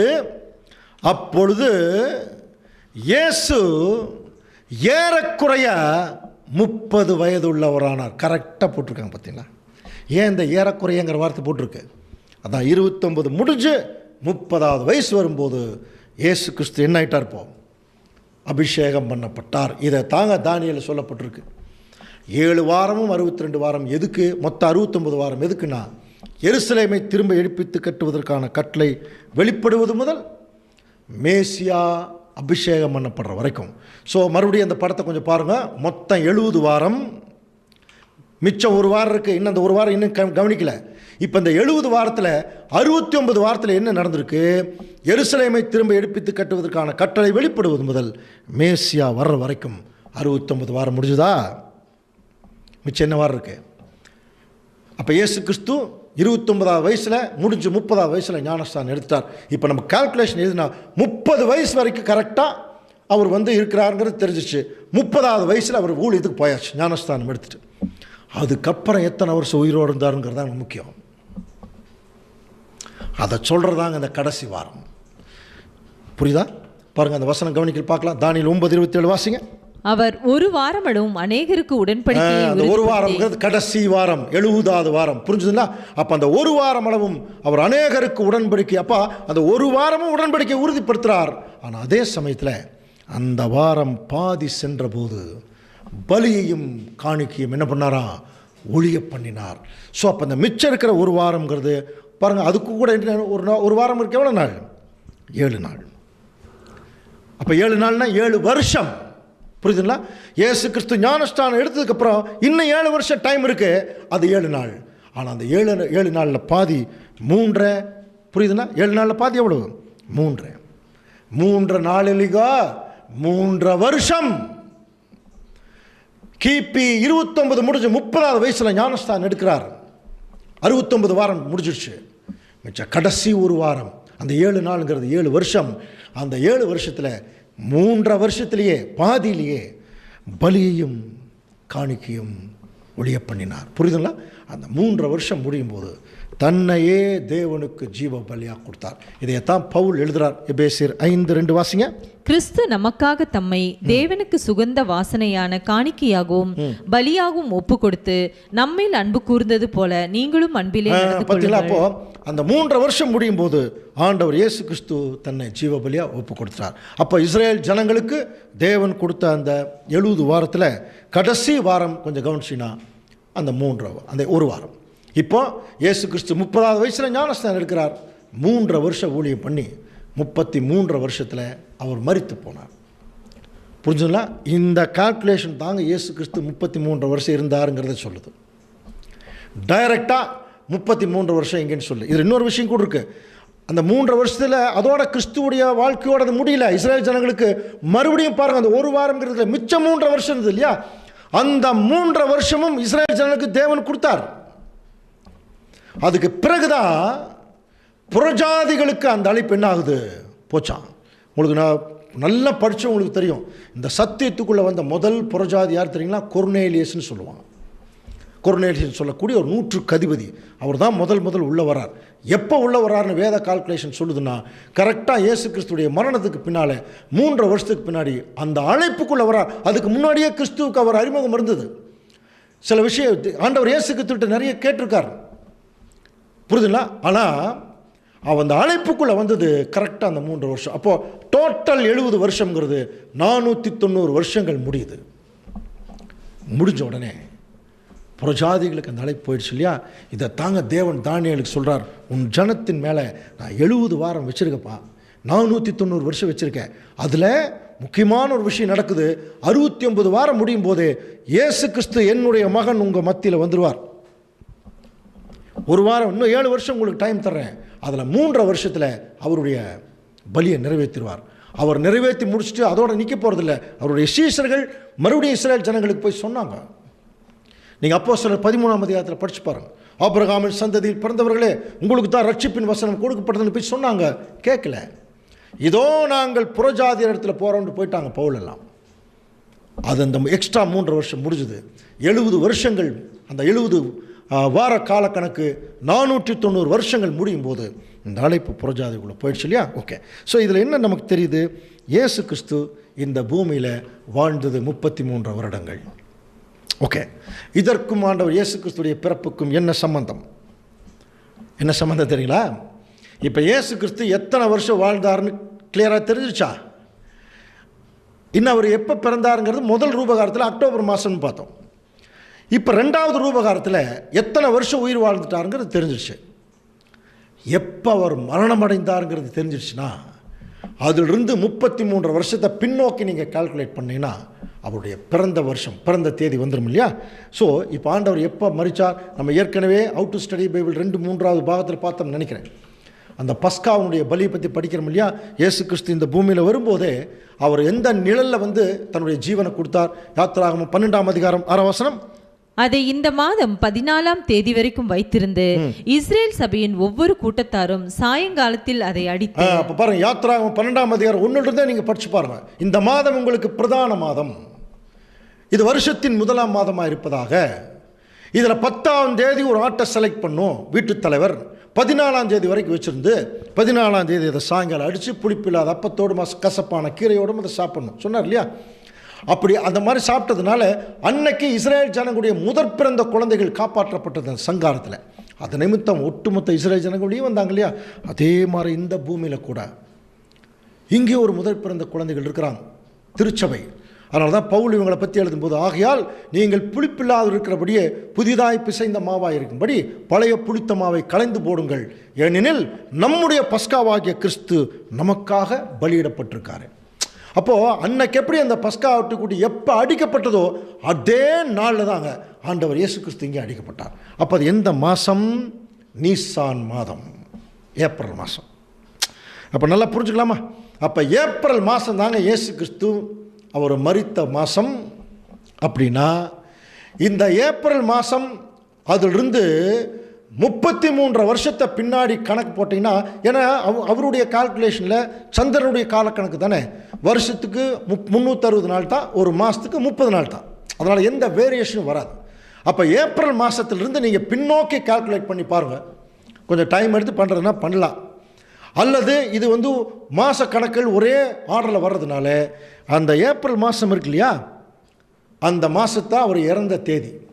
அதிலிருந்து கரெக்டாக 6 மாதத்தை நீங்கள் டிரெக்ட் பண்ணிங்கன்னா அதுவும் அக்டோபரில் தான் வரும். இதை நீங்கள் சேலஞ்ச் பண்ணிவிட்டு என்ன பண்ணுங்க, வீட்டில் உட்காந்து ஏப்ரல் மாதத்துலேருந்து 33 வருஷத்தை அப்படியே பின்னாடி கால்குலேட் பண்ணி பாருங்கள். நாங்கள் கன்ஃபார்ம் பண்ணிட்டு தான் சொல்கிறோம், சரிங்களா? சரியாக அக்டோபரில் தான் வரும். அன்புக்குரிய சகோதர சகோதரரை கவனிக்கலாம். அப்போது ஆண்டவர் இயேசு கிறிஸ்து கவனிக்கிறீங்களா, அக்டோபர் மாதம் பிறந்தார், ஏப்ரல் மாதம் மரித்தார். அப்போ ஏப்ரல் மாதத்தில் மரித்த அந்த மாதத்துலேருந்து 33 வருஷத்தை பின்னாடி கால்குலேட் பண்ணிங்கன்னா அது அக்டோபர் மாதம் தான் வரும். ஸோ இது 2வது ரூபகாரம். இயேசு கிறிஸ்து அக்டோபரில் தான் பிறந்தார் என்பதற்கு. புதுசாக இருக்குல்ல? புதுசு இல்லைங்க, இது பழசு. இதுதான் ஒரிஜினல். நம்ம படிக்கலை, அவ்வளோதான். நம்ம யாருக்கும் இது கவனிக்கலை. ஆனால் இப்போ நமக்கு புதுசாக தெரியும். ஆனால் இது பைபிளில் ஏற்கனவே இருந்தது. மூத்த சகோதரர்களெல்லாம் நல்லா ஆராய்ச்சி பண்ணி சொன்னாங்க. ஏன்னா என்னென்னா, அவர்கள் அன்னைக்கெல்லாம் அவங்களுக்கு சொல்கிறதுக்கான வசதி வாய்ப்பு இல்லை, ஏதோ தெரிஞ்ச அளவுக்கு சொல்லிட்டு போயிட்டாங்க. அதற்குள்ளே சாத்தான் இந்த பூமியில் கலையை வதச்சிட்டாங்க. இதை தவிர மற்றதெல்லாம் டெவலப் ஆகி வந்துடுச்சு. பாடுறது, இன்றைக்கி கிறிஸ்மஸ் டைம்னு ஆச்சுன்னா பாடுறது, டான்ஸ் ஆடுறது, வண்ண விளக்குகள், சினிமா மாதிரி ஆயிடுச்சு. களியாட்டுக்கள் வந்துருச்சு. இயேசு கிறிஸ்து இந்த பூமியில் எவ்வளோ ஒரு தாழ்மையாக ஒரு ஏழ்மையில் பிறந்தாருங்கிறது எல்லாம் மறந்துட்டாங்க. அதை எந்த அளவுக்கு லக்ஸூரியாக கொண்டாட முடியுமோ அந்த அளவுக்கு கொண்டாட வேண்டிய சூழ்நிலை வந்துடுச்சு. சரி, பரவாயில்ல, அது பின்னாடி விளக்கம் பார்க்கலாம். இப்போ 3வது ரூபகாரம் என்னன்னு சொல்லி பார்த்தீங்கன்னா, ஆண்டவர் இயேசு கிறிஸ்து பிறந்தபோது ஆட்டிடையர்களுக்கு தேவதூதன் சொன்னார் இல்லையா, பாருங்கள். அப்பொழுது நாட்டிலே மேய்ப்பர்கள் வயல்வெளியிலே தங்கி ராத்திரியிலே தங்கள் மந்தையை காத்து கொண்டிருந்தாங்க. அப்போ தான் தேவதூதன் சொல்கிறார், இன்று கர்த்தராகிய கிறிஸ்து என்னும் ரட்சகர் உங்களுக்கு தாவீதின் ஊரில் பிறந்திருக்கார். ஸோ இது இப்போ கூட நாடகமாட்டா பார்க்க டிசம்பர் வந்தால் உடனே சண்டே கிளாஸ் குழந்தைகள் இருந்து எடுத்து நாடகம் நடிக்க ஆரம்பிச்சிருவாங்க இல்லையா? அப்படி ஆட்டிடையர்கள் வர மாதிரி ஒரு குழந்தை பிறந்த மாதிரியோ அப்படி ஒரு குழந்தை ஒரு பொம்மை மாதிரி வச்சு எத்தனை நாளைக்கு தான் இப்படி பண்ண போகிறோம்? யோசனை பண்ணி பாருங்கள். இயேசு கிறிஸ்து 2ஆம் வருகையில் ராஜ்யத்தை ஏற்படுத்தக்கூடிய காலப்பகுதியில் வாழ்ந்துட்டுருக்குறோம். இன்னமும் என்ன பண்ணிட்டு இருக்கிறோம்? அவர் ஆறாரோ பாலகனேன்னு தொட்டலை போட்டு கொஞ்சிட்டே இருக்கிறோம். இல்லை என்ன ஆச்சரியம்னா, அவரையே வளர விடுறதில்லை. அப்புறம் நம்ம எங்கே வளர்றது பாருங்க. அப்போ இயேசு கிறிஸ்து என்ன மாதிரி வேலைங்க பண்ணிட்டு இருக்கிறாருன்னு தெரியாமல் இன்னமும் குழந்தையா வச்சு கொஞ்சிட்டே இருக்கிற பாருங்க. எவ்வளோ மோசமான விஷயம். இதை தாங்க தேவன் பார்க்குறார். சரி, அன்புக்குரிய சோழர்களே, அப்போ ஆட்டிடையர்கள் அங்கே மந்தை மேய்ச்சிருந்தான்னு படிக்கிறோம் இல்லையா? இது இஸ்ரேலுடைய இயற்கை அமைப்பை கொஞ்சம் கவனிச்சுன்னா, டிசம்பர் மாதம் கடுமையான குளிர் இருக்குமா இஸ்ரேலில். ஆட்டிடையர்கள் வெளியவே வரமாட்டாங்க மந்தை எடுத்துகிட்டு. இதெல்லாம் அங்கே அவங்களுடைய இன்ஃபர்மேஷன் தான், புரியுதுன்னா? டிசம்பர் மாதத்தில் கடுமையான குளிரும் பனியும் இருக்கும். அந்த டைமில் ஆட்டிடையர்கள் வெளியே வரக்கு வாய்ப்பு இல்லை. பட் அக்டோபர் மாதத்தினுடைய அந்த அந்த செகண்ட் வீக் வரைக்குமே பார்த்தீங்கன்னா இந்த குளிர் அவங்க ரொம்ப கம்மியாக தான் இருக்கும். இன்னும் கொஞ்சம் வெயில் காலம் கூட சொல்லலாம். அப்போ அவங்க ஆட்டிடையர்கள் வருவாங்களாம். அப்போ ஆண்டவர் இயேசு கிறிஸ்து பிறந்தபோது ஆட்டிடையர்களுக்கு அவர் சொன்ன அந்த டைம் கரெக்டான டைம் தான். நம்ம தான் அதை தவிர என்ன பண்ணிட்டோம், நம்ம புரிஞ்சுக்கிட்டோம். சரி, இது இப்படியாக இருக்க அப்படின்னா அப்போ இயேசு கிறிஸ்து டிசம்பர் 25ஆம் தேதி பிறக்கலை, அக்டோபரில் தான் பிறந்திருக்கார். அப்படின்னா 25ஆம் தேதி எப்படி வந்துச்சு? நம்ம திருத்துவம் சப்ஜெக்ட்லேயே அதுக்கு ஒரு சின்ன விளக்கம் கொடுத்தோம். நீங்கள் அதை ஞாபகம் வச்சுங்க. அதனால் கொஞ்சம் விளக்கத்தை கொஞ்சம் கம்மி பண்ணுறோம், இல்லைன்னா ரொம்ப எலாபரேட்டாக கொடுக்க வேண்டியது. கிபி 3ஆம் நூற்றாண்டு வரைக்கும் உண்மையான தேவனுடைய பிள்ளைகளுடைய சத்தியத்தில் தேவ பிள்ளைகள் வழிநடத்தப்பட்டு வந்தாங்க. ஆனால் அன்னைக்கு இருந்த ரோம பேரரசர்கள் எல்லாம் உண்மையான தேவனுடைய பிள்ளைகளை கொன்று குவிச்சிட்டு இருந்தாங்க ஒரு குறிப்பிட்ட காலம். அதுக்கப்புறம் கிபி 300வது வருஷத்தில், அதாவது 3ஆம் நூற்றாண்டில் கான்ஸ்டன்டைன் ராஜா சார்ஜ் எடுத்து, நம்ம ஏற்கனவே அந்த திருத்துவம் சப்ஜெக்ட் நீங்கள் படிச்சிருப்பீங்க. அவன் ஒரு ஓவர் நைட்டில் கிறிஸ்தவனாக மாறிட்டான், ஒரு சிலுவை அடையாளம் தெரிஞ்சு. அப்படி கிறிஸ்தவனாக மாறும்போது எல்லா ரோமர்களுடைய பழக்க வழக்கங்களும் சடங்கு சம்பிரதாயங்களும் பண்டிகை முறைகளும் எல்லாமே எங்கே வந்துருச்சுன்னா கிறிஸ்தவ மண்டலத்துக்குள்ளே வந்துச்சு. இதில் வேர்ல்டு புக் ஆஃப் என்சைக்ளோபீடியா அந்த புஸ்தகங்கள் எல்லாம் போனீங்கன்னா அதுக்கு நிறைய விளக்கம் கொடுக்கப்பட்டிருக்கு, புரியுதுங்களா? நிறைய புஸ்தகங்கள் கூட வந்துச்சு. அதில் ரோமர்கள் செமராமிஸ்ங்கிற ஒரு தேவதை வணங்கிட்டு இருந்தாங்கலாம் படித்தோம் இல்லையா? இதை தான் இஸ்ரேல் ஜனங்க வானராக்கினின்னு வணங்கிட்டு இருந்தாங்க. ஏசாயாவில் பிள்ளை படிச்சிருக்கோம். ஸோ இந்த செமராமிஸுடைய அந்த மகன் அவங்க பார்த்தோம் நிம்ரோத்து, அவருடைய மகன் டிம்னோஸ்ன்னு சொல்லக்கூடிய ஒரு சூரிய கடவுளை வணங்கிட்டு இருந்தாங்க. நல்லா புரிஞ்சுக்கலாம். அந்த பாபிலோனியர் அது ஏற்கனவே டிசம்பர் 25ஆம் தேதி தான் என்ன பண்ணிட்டு இருந்தாங்கன்னா அந்த செமராமிஸுடைய பிறந்த நாளாக கொண்டாடிட்டு இருந்தாங்க. அதுக்கப்புறம் அந்த பிள்ளை செத்து போச்சுன்னு சொல்லி அது சூரியன் இடத்துல போயிடுச்சு, அது சூரிய கடவுளாக மாறிச்சுன்னு சொல்லி அதுக்கு ட்ரிம்னோஸ்னு பேர் வச்சான். இது டிசம்பர் 25ஆம் தேதி ஐரோப்பா கண்டத்தில் உச்சத்தில் நிற்குமா. அப்போ இவங்கெல்லாம் ஒளி திருவிழான்னு சொல்லி ஒரு பெரிய திருவிழா கொண்டாடினாங்க. புரியுதுங்களா? இதையத்தான் வந்து பாபிலோனியர்களுக்கு அப்புறம் ரோமர்கள் அதை ஃபாலோ பண்ணிட்டு இருந்து கடைசியாக ரோமர்கள் கிறிஸ்தவர்களாக மாறும்போது என்ன ஆயிடுச்சுன்னா, அப்படியே டிசம்பர் 25 இயேசு கிறிஸ்துடைய பிறந்த நாள் வந்துடுச்சு. இது ஒரிஜினலாக இயேசு கிறிஸ்துடைய பிறந்த நாளுக்கும் டிசம்பர் 25 சம்பந்தமே கிடையாது. சரி, இவ்வளோதான் சுருக்கமான சரித்திரம், இவ்வளோதான். இதை வந்து நீங்கள் நெட்டில் போனீங்கன்னா இதுக்கு நிறைய இன்ஃபர்மேஷன் நமக்கு இருக்குது, நீங்கள் பார்க்கலாம். இது சுருக்கமாக சொல்கிறேன். அடுத்தது நம்ம கவனிக்கும் போது, அப்படின்னா இப்போ என்ன தான் சொல்ல வரீங்க? பிறந்தநாள் கொண்டாடக்கூடாதா? இப்படி ஒரு கேள்வி. நம்ம ஆண்டவர் நமக்காக மரித்தார், ஏன் கொண்டாடக்கூடாதா? கொண்டாடுறதா கொண்டாடக்கூடாதா என்பதை குறித்து கருத்து சொல்கிறது வேத வசனம் அல்ல. வேத வசனம் என்ன சொல்லும்னா, ஆண்டவர் என்ன சொன்னாரோ அதைத்தான் செய்யணும்னு சொல்லுது. அப்படின்னு அவர் ஒன்றுமே செய்ய சொல்லியா? சொன்னாருங்க. அவருடைய பிறப்பை கொண்டாட சொல்ல, அவருடைய மரணத்தை நினைவு கூற சொன்னார். ஏன்னா இந்த பூமியில் அவருடைய மரணம் தாங்க ஒட்டுமொத்த உலக ஜனங்களுடைய ஜீவனுக்கு ஆதாரம் இல்லையா? அவருடைய மரணத்தை தாங்க நினைவு கூற சொன்னார். அது விசேஷமாக எல்லாரையும் கூப்பிட்டெல்லாம் அப்புறம் கடைசியாக ஒரு பந்தி அனுசரிக்கிறார். அந்த பந்தி வந்து ஊரில் இருக்கிற எல்லாத்தையுமே கூப்பிட்டாரு இல்லையே, தனக்கு நெருக்கமாக இருக்கிற சீசர்களை மட்டும் கூப்பிட்டு என்ன சொன்னார்னா, இனிமேல் ஒரு ஆட்டுக்குட்டியெல்லாம் நீங்கள் அடிக்க வேண்டாம், இவங்களுக்கு மட்டும்தாங்க முறையை மாற்றினார். அப்படின்னா யாருக்கு மட்டும்தான் இங்கே முறை மாறி இருக்குன்னா, அவரை பின்பற்றக்கூடிய உண்மையான சீசர்கள் மற்ற இஸ்ரேல் ஜனங்களெல்லாம் அப்படி கொண்டாடிட்டு தான் இருந்தாங்க. அதே மாதிரி தான் இன்றைக்கி பெயர் கிறிஸ்தவங்களெல்லாம் கொண்டாடிக்கலாம், ஒன்றும் பிரச்சனை இல்லை. ஆனால் இயேசு கிறிஸ்துவை தலையாக கொண்ட அவருடைய பலியை தங்களுடைய வாழ்க்கையாக கொண்ட ஜனங்கள் என்ன செய்ய மாட்டாங்கன்னா, அவர் சொன்னதை மட்டும்தான் கேட்பாங்க. பாருங்கள், அவர் வந்து என்ன பண்ணியிருக்கார்? லூக்கா 22:19 வாசிக்கலாம். பின்பு அவர் அப்பத்தை எடுத்து ஸ்தோத்திரம் பண்ணி அதை பிட்டு அவர்களுக்கு கொடுத்து, இது உங்களுக்காக கொடுக்கப்படுகிற என்னுடைய சரீரமாய் இருக்கிறது, என்னை நினைவு கூறும்படி இதை செய்யுங்கள். பார்த்தீங்களா, என்னை நினைவு கூறும்படி இதை செய்யுங்கள்னார். அதை எந்த அளவுக்கு நம்ம அதிகமாக செய்கிறோம், அதுக்கு எப்படி அதை நினச்சி செய்கிறோம் அதெல்லாம் தெரியல. ஆனால் எதைத்தான் செய்ய சொன்னார்னா, என்னை நினைவு கூறும்படி. அந்த அப்பத்தை எடுத்தார், திராட்சரசத்தை எடுத்தார். இது உங்களுக்காக பிற்கப்படுகிற என்னுடைய சரீரம், இது உங்களுக்காக சிந்தப்படுகிற ரத்தம், இதை நீங்கள் பானம் பண்ணுங்கன்னு என்ன அர்த்தம் தெரியுங்களா? நல்லா புரிஞ்சுக்கலாம். அவரோடே நாம் பாடுகளை சகித்தால் அவரோட ஆளுகை செய்யலாம். அதை ஏற்றுக்கொள்றது, ஆண்டவரே உம்முடைய பலி நீர் செலுத்தின பலி மாதிரியே நானும் ஒரு கீழ்ப்படிதல் உள்ள பலியை நான் செலுத்துகிறேன்.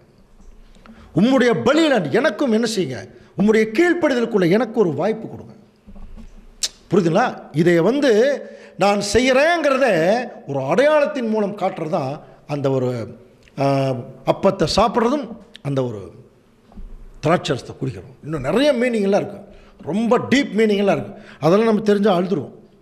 இதை வந்து பவுல் புரிஞ்சுக்கிட்டு அவர் என்ன சொல்கிறார் பாருங்க, 1 Corinthians 11:26. ஆகையால் நீங்கள் இந்த அப்பத்தை புசித்து இந்த பாத்திரத்தில் பானம் பண்ணும் போதெல்லாம் கர்த்தர் வருமளவும் அவருடைய மரணத்தை தெரிவிக்கிறீர்கள். இப்போ நம்ம எதைத்தான் தெரிவிக்கணுமா?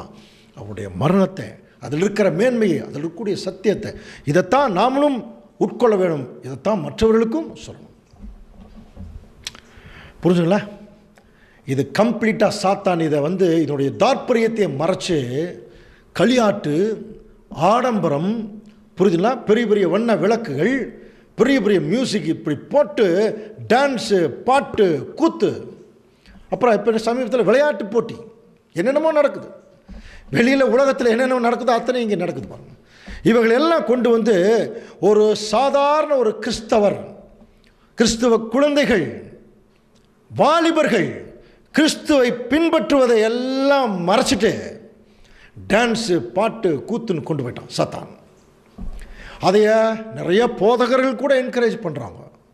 ஆனால் நிறைய போதகர்கள் சத்தியத்தை ஓரளவுக்கு புரிந்து அதில் நடக்கணும்னு நினைக்கிறவங்க நிறைய பேர் எதிர்க்கிறவங்கள நிறைய பேர் எதிர்க்கிறாங்க. அவ்வளோதான் விஷயம். அன்புக்குரிய சகோதர சகோதரி, ஆண்டவர் இயேசு கிறிஸ்து வந்து இந்த பூமியில் நம்மளை டான்ஸ் ஆடுறக்கோ அதுக்காக கூப்பிட்டுருக்காரு. இல்லை புது துணி போட்டு பெரிய ஜிகுனா துணியெல்லாம் போட்டு அப்படியே எல்லாத்தையும் வந்து அப்படியே பார்க்குறக்கு அப்படியல்ல. நாம் வந்து எவ்வளவுக்கு எவ்வளவு எளிமை உள்ளவர்களாக இந்த பூமியில் வாழ வேண்டுமோ அவருடைய மரணத்தை நினைவுகூறுவர்களாக இந்த பூமியில் நம்ம வந்து நடமாட வேணும். அப்படின்னா பண்டிகைகளை நாமெல்லாம் கொண்டாடலாமா வேண்டாமா சொல்லுங்கள்? பண்டிகைகளை கொண்டாடலாமா வேண்டாமா? இதை வந்து கண்டுபிடிக்கணும்னா இந்த பண்டிகைகளெல்லாம் இப்போ எப்படி வந்துச்சு தெரியுங்களா? டிசம்பர் 25 எப்படி வந்துச்சுன்னா, யாரோ ஒரு போப்பு மார்க்கத்தில் யாரோ அந்த பாருங்கள் ரோமர்கள் கொண்டு வந்து அதை அப்படியே போப்பு மார்க்கம் ஃபாலோ பண்ண ஆரம்பிச்சிட்டாங்க. ரோமன் கேத்தலிக்கு அங்கே தான் நிறைய அசுத்தங்களெல்லாம் வெளியே வந்தது. பின்னாடி ரொம்ப டீட்டெயிலாக வரும். அங்கேருந்து தான் இந்த மாதிரி போதங்கள் எல்லாம் வந்தது. நல்லா புரிஞ்சுக்கலாம். அது அப்படியே பாரம்பரியமாக கை கொண்டுட்டாங்க. இப்போ பாருங்கள், டிசம்பர் 25 இதெல்லாமே வந்து தவறான ஒரு விஷயம். மார்ட்டின் லூத்தர் இதெல்லாம் தாங்க தப்புன்னு 95 குற்றச்சாட்டுகள் எழுதி வச்சுட்டு வந்தாங்க ரோமன் கேத்தலிக் சர்ச் முன்னாடி, விட்டன்பர்க் சர்ச் முன்னாடி. இது தப்புன்னு வெளியே வந்தபோது நிறைய பேர் ப்ரொட்டஸ்ட் பண்ணி வெளியே வந்தாங்க. அவங்களுக்கு தான் ப்ரொட்டஸ்டன்ட்ஸ்னு பேர். வெளியே வந்தவங்க அங்கே செய்த தப்பையும் சேர்ந்து கொண்டு வந்து இங்கே செய்துட்ருக்குறோம். அதான் இங்கே நடந்துட்டுருக்கு. சரியா? அவர் நல்ல நோக்கத்துக்கு தான் வெளியே வந்தார் இல்லையா? அதை இப்போ வெளியே வந்த ஜனங்கள் என்ன பண்ணிட்டாங்க, அவர் நோக்கத்தை விட்டுட்டாங்க. அங்கே இருக்கிற பாரம்பரியத்தை அப்படியே கொண்டு வந்துட்டாங்க. இதைத்தான் ஆண்டவர் இயேசு கிறிஸ்து சொல்கிறார். மார்க் எழுதின சுவிசேஷம் 7ஆம் அதிகாரம் 7ஆம் வசனம். மனுஷருடைய கற்பனைகளை உபதேசங்களாக போதித்து, பாருங்க, உபதேசங்களாக மனுஷருடைய கற்பனைகளை போதிக்கிறாங்க. வீணா எனக்கு ஆராதனை செய்கிறார்கள் என்றும் எழுதியிருக்கிற பிரகாரம் மாயக்காரராகிய உங்களை குறித்து உங்களை குறித்து நல்லாவே ஏசாயா எழுதியிருக்காரு. நீங்க எல்லாம் மனுஷருடைய கற்பனைகளை உபதேசங்களா போதிச்சு வீணா ஆராதனை பண்றீங்க. அது மட்டும் இல்லை, நீங்கள் தேவனுடைய கட்டளையை தள்ளிவிட்டு என்ன பண்றீங்க தெரியுமா? மனுஷருடைய பாரம்பரியத்தை கை கொண்டு வர்றீங்க. மனுஷனுடைய பாரம்பரியத்தை நீங்கள் கை கொண்டு வர்றீங்க. இன்றைக்கி அது நடக்குதுங்க. எத்தனை கிறிஸ்தவ குடும்பங்கள் முகூர்த்த நாளில் கல்யாணம் வைக்கிறாங்க தெரியுங்களா? புரியுங்களா? இந்த முகூர்த்த நாள் நல்ல நாள் கெட்ட நாள், இது நல்ல நேரம் கெட்ட நேரம், ராகு காலம் யாருங்க நிர்ணயிக்கிறது? இது யார் நிர்ணயிக்கிறது? தேவனா? இல்லைங்களா? யாரோ ஒரு ஜோசிகாரன் சொன்னதுங்க. ஒரு தவறான ஒரு விஷயத்தை ஜோசிகாரன் சொன்னதை கேலண்டரில் போட்டிருக்காங்க. அது மற்றவர்கள் பயன்படுத்தலாம், அது அவங்களுடைய உரிமை. உண்மையான கிறிஸ்தவ தேவனுடைய பிள்ளைகள் பைபிளை தாங்க ஃபாலோ பண்ணோம். எத்தனை பேர் தெரியுங்களா வந்துட்டு நல்ல நேரம் பார்த்து 6 மணியிலிருந்து 7 மணிக்குள் அருவருப்பு தேவனுடைய பார்வையில். இந்த வானத்தில் இருக்கிற படைப்புகளை எல்லாம் தேவன் காலங்களை நிர்ணயிக்கிறதுக்கு, அவங்களை பார்த்து நம்முடைய காலங்கள் எல்லாம் கணிக்கிறதுக்கு தான் சொன்னார். அதை பார்த்து பயந்துக்கிறதுக்கு இல்லை. அதை பார்த்து பயப்படுறதுனால தான் இன்றைக்கி பார்த்தீங்கன்னா ராகு காலம், கெட்ட காலம், சேது காலம், என்னமோ காலம்ங்கிறாங்க. அங்கே போகுது, இது இங்கே வருது, இது ராகு காலம், இங்கே இது செய்யக்கூடாது. இது எத்தனை கிறிஸ்தவர்கள் ஃபாலோ பண்ணிட்டு இருக்காங்க? பாரம்பரியம், சாத்தானுடைய பாரம்பரியம். அது தேவனுடைய பிள்ளைகளுக்கு எந்த ஃபார்மாலிட்டியும் கிடையாதுங்க. வசனத்துக்கு பின்னாடி போயிட்டே இருக்கணும், அவ்வளோதான். எல்லாவற்றுக்கு மேலாக நமக்கு ஜெபம், அதுதான் மிகப்பெரிய ஆயுதம். இப்படி தான் தேவனுடைய பிள்ளைகள் போகணுமே ஒழிய உலக பிரகாரமான பாரம்பரிய சடங்காச்சாரங்கள் இதெல்லாம் சாத்தான் கொண்டு வந்தது. இன்னைக்கும் கிறிஸ்தவர்கள் அது எதையும் கவனிக்கிறது இல்லை, பாரம்பரியங்களை சடங்காச்சாரங்களையும். இல்லையா? கல்யாணம் பண்ணிட்டு வரும்போது அப்படி எடுத்து ஆரத்தி, எதுக்கு எடுக்கிறீங்க ஆரத்தி? அதில் என்ன இருக்குது? அதுக்கு ஒரு விளக்கம் சொல்லுவாங்க, பார்க்கணும். ஒன்றுமே இல்லைங்க அதில் எல்லாம். நமக்கு தேவன் ஒரு மணமக்கள் 2 பேர் போய் தேவனுடைய பாதத்தில் ஒரு ஜெபம் பண்ணால் போதுங்க, அவர் கைதொட்டு ஆசீர்வதிக்கிறார். அதை விட்டுட்டு அந்த பழத்தை கொண்டு வந்து வைக்கிறது, ஆப்பிள் பழம் கொண்டு வந்து வைக்கிறது, பழம், தேங்காய், அப்புறம் என்னென்னமோ கொண்டு வந்து வைக்க. எதுக்கு? தேவனுடைய பால் காய்ச்சறேங்கிறது. கடைசியில் என்ன பால் காய்ச்சறது? காய்ச்சி என்ன ஆக போகுது? யோசனை பண்ணி பாருங்க. அது என்ன பால் காய்ச்சறது? போய் ஜெபம் பண்ணால் போதாதா? பால் காய்ச்சறம் அது ஒரு தனி பாருங்க. என்னென்ன மாதிரி என்ன பாரம்பரியம். இதைத்தான் சொன்னார், நீங்கள் தேவனுடைய கட்டளையை தள்ளிட்டீங்க, மனுஷனுடைய பாரம்பரியத்தை கை கொண்டு வர்றீங்க. தேவன் அதனால தான் இஸ்ரேல் ஜனங்களுடைய காரியங்கள் எல்லாம் வெறுத்தார். சொல்கிறார் பாருங்க, ஏசாயா 1ஆம் அதிகாரம் 13ஆம் வசனத்தில், இனி வீண் காணிக்கை எங்கிட்ட கொண்டு வராங்க. நீங்கள் தூபம் காட்டுறது எனக்கு அருவருப்பாக்குது. நீங்கள் அக்கிரமத்தோடு ஆசரிக்கிற மாதப்பிறப்பையும் ஓய்வு நாளையும் சபை கூட்டத்தையும் நான் சகிக்க மாட்டேங்கிறார். அடுத்தது பாருங்கள், உங்கள் மாதப்பிறப்புகள் உங்கள் பண்டிகைகளின் ஆத்மா வெறுக்குது, அவைகள் எனக்கு வருத்தமாக இருக்குது, அவைகளை சுமந்து நானே இழைச்சி போயிட்டேங்கிறார். பாருங்க, நானே இழைச்சி போயிட்டேன். அப்புறம் அடுத்த வசனம் வாசிக்கலாம். நீங்கள் உங்கள் கைகளை விரித்தாலும் என் கண்களை உங்களை விட்டு மறைக்கிறேன், நீங்கள் மிகுதியாய் ஜெபம் பண்ணினாலும். கை விரிச்சு ஆண்டவரே நீ என்ன ஜெபம் பண்ணாலும் அவர் கேட்க போறதில்லை. ஏன்னா நம்முடைய கைகள் அக்கிரமத்தினால நிறைஞ்சிருக்குதான் இல்லையா? அதனால நம்ம இன்னைக்கு என்ன பண்ணிட்டு தெரியுங்களா அன்புக்குரிய சகோதர சகோதரர்களே, கொஞ்சம் கடுமையான விஷயம்தான், வேறு வழி இல்லை. நாமெல்லாம் கிறிஸ்துவை போல மாற வேணுங்கிறது பவுல் சொல்றார். கிறிஸ்து உங்களில் உருவாகும் அளவும் உங்களுக்காக கர்ப்பவேதனைப்படுற கலாத்தியரில் சொல்றார். நாம் என்ன பண்ணிட்டு இருக்கோம் தெரியுங்களா? பண்டிகை கிறிஸ்தவர்களாகவும் பலகார கிறிஸ்தவர்களாகவும் மாறிட்டு இருக்கிறோம் இல்லையா? கிறிஸ்மஸ் வந்துச்சுன்னா அந்த பலகாரம் செய்யறதுக்கு என்ன மாதிரி ஒரு வாஞ்சை, துணி எடுக்கிறதுல எஞ்சாம ஒரு வாஞ்சை இல்லைங்களா. அப்புறம் 2 பேர் மாமா, ஒருத்தர் சித்தப்பா, பெரியப்பா 2 பேர் பேசிக்கிறாங்க. என்ன பேசிக்கிறாங்க பாருங்கள், தேவன் எப்படி மகிமைப்படுறார்.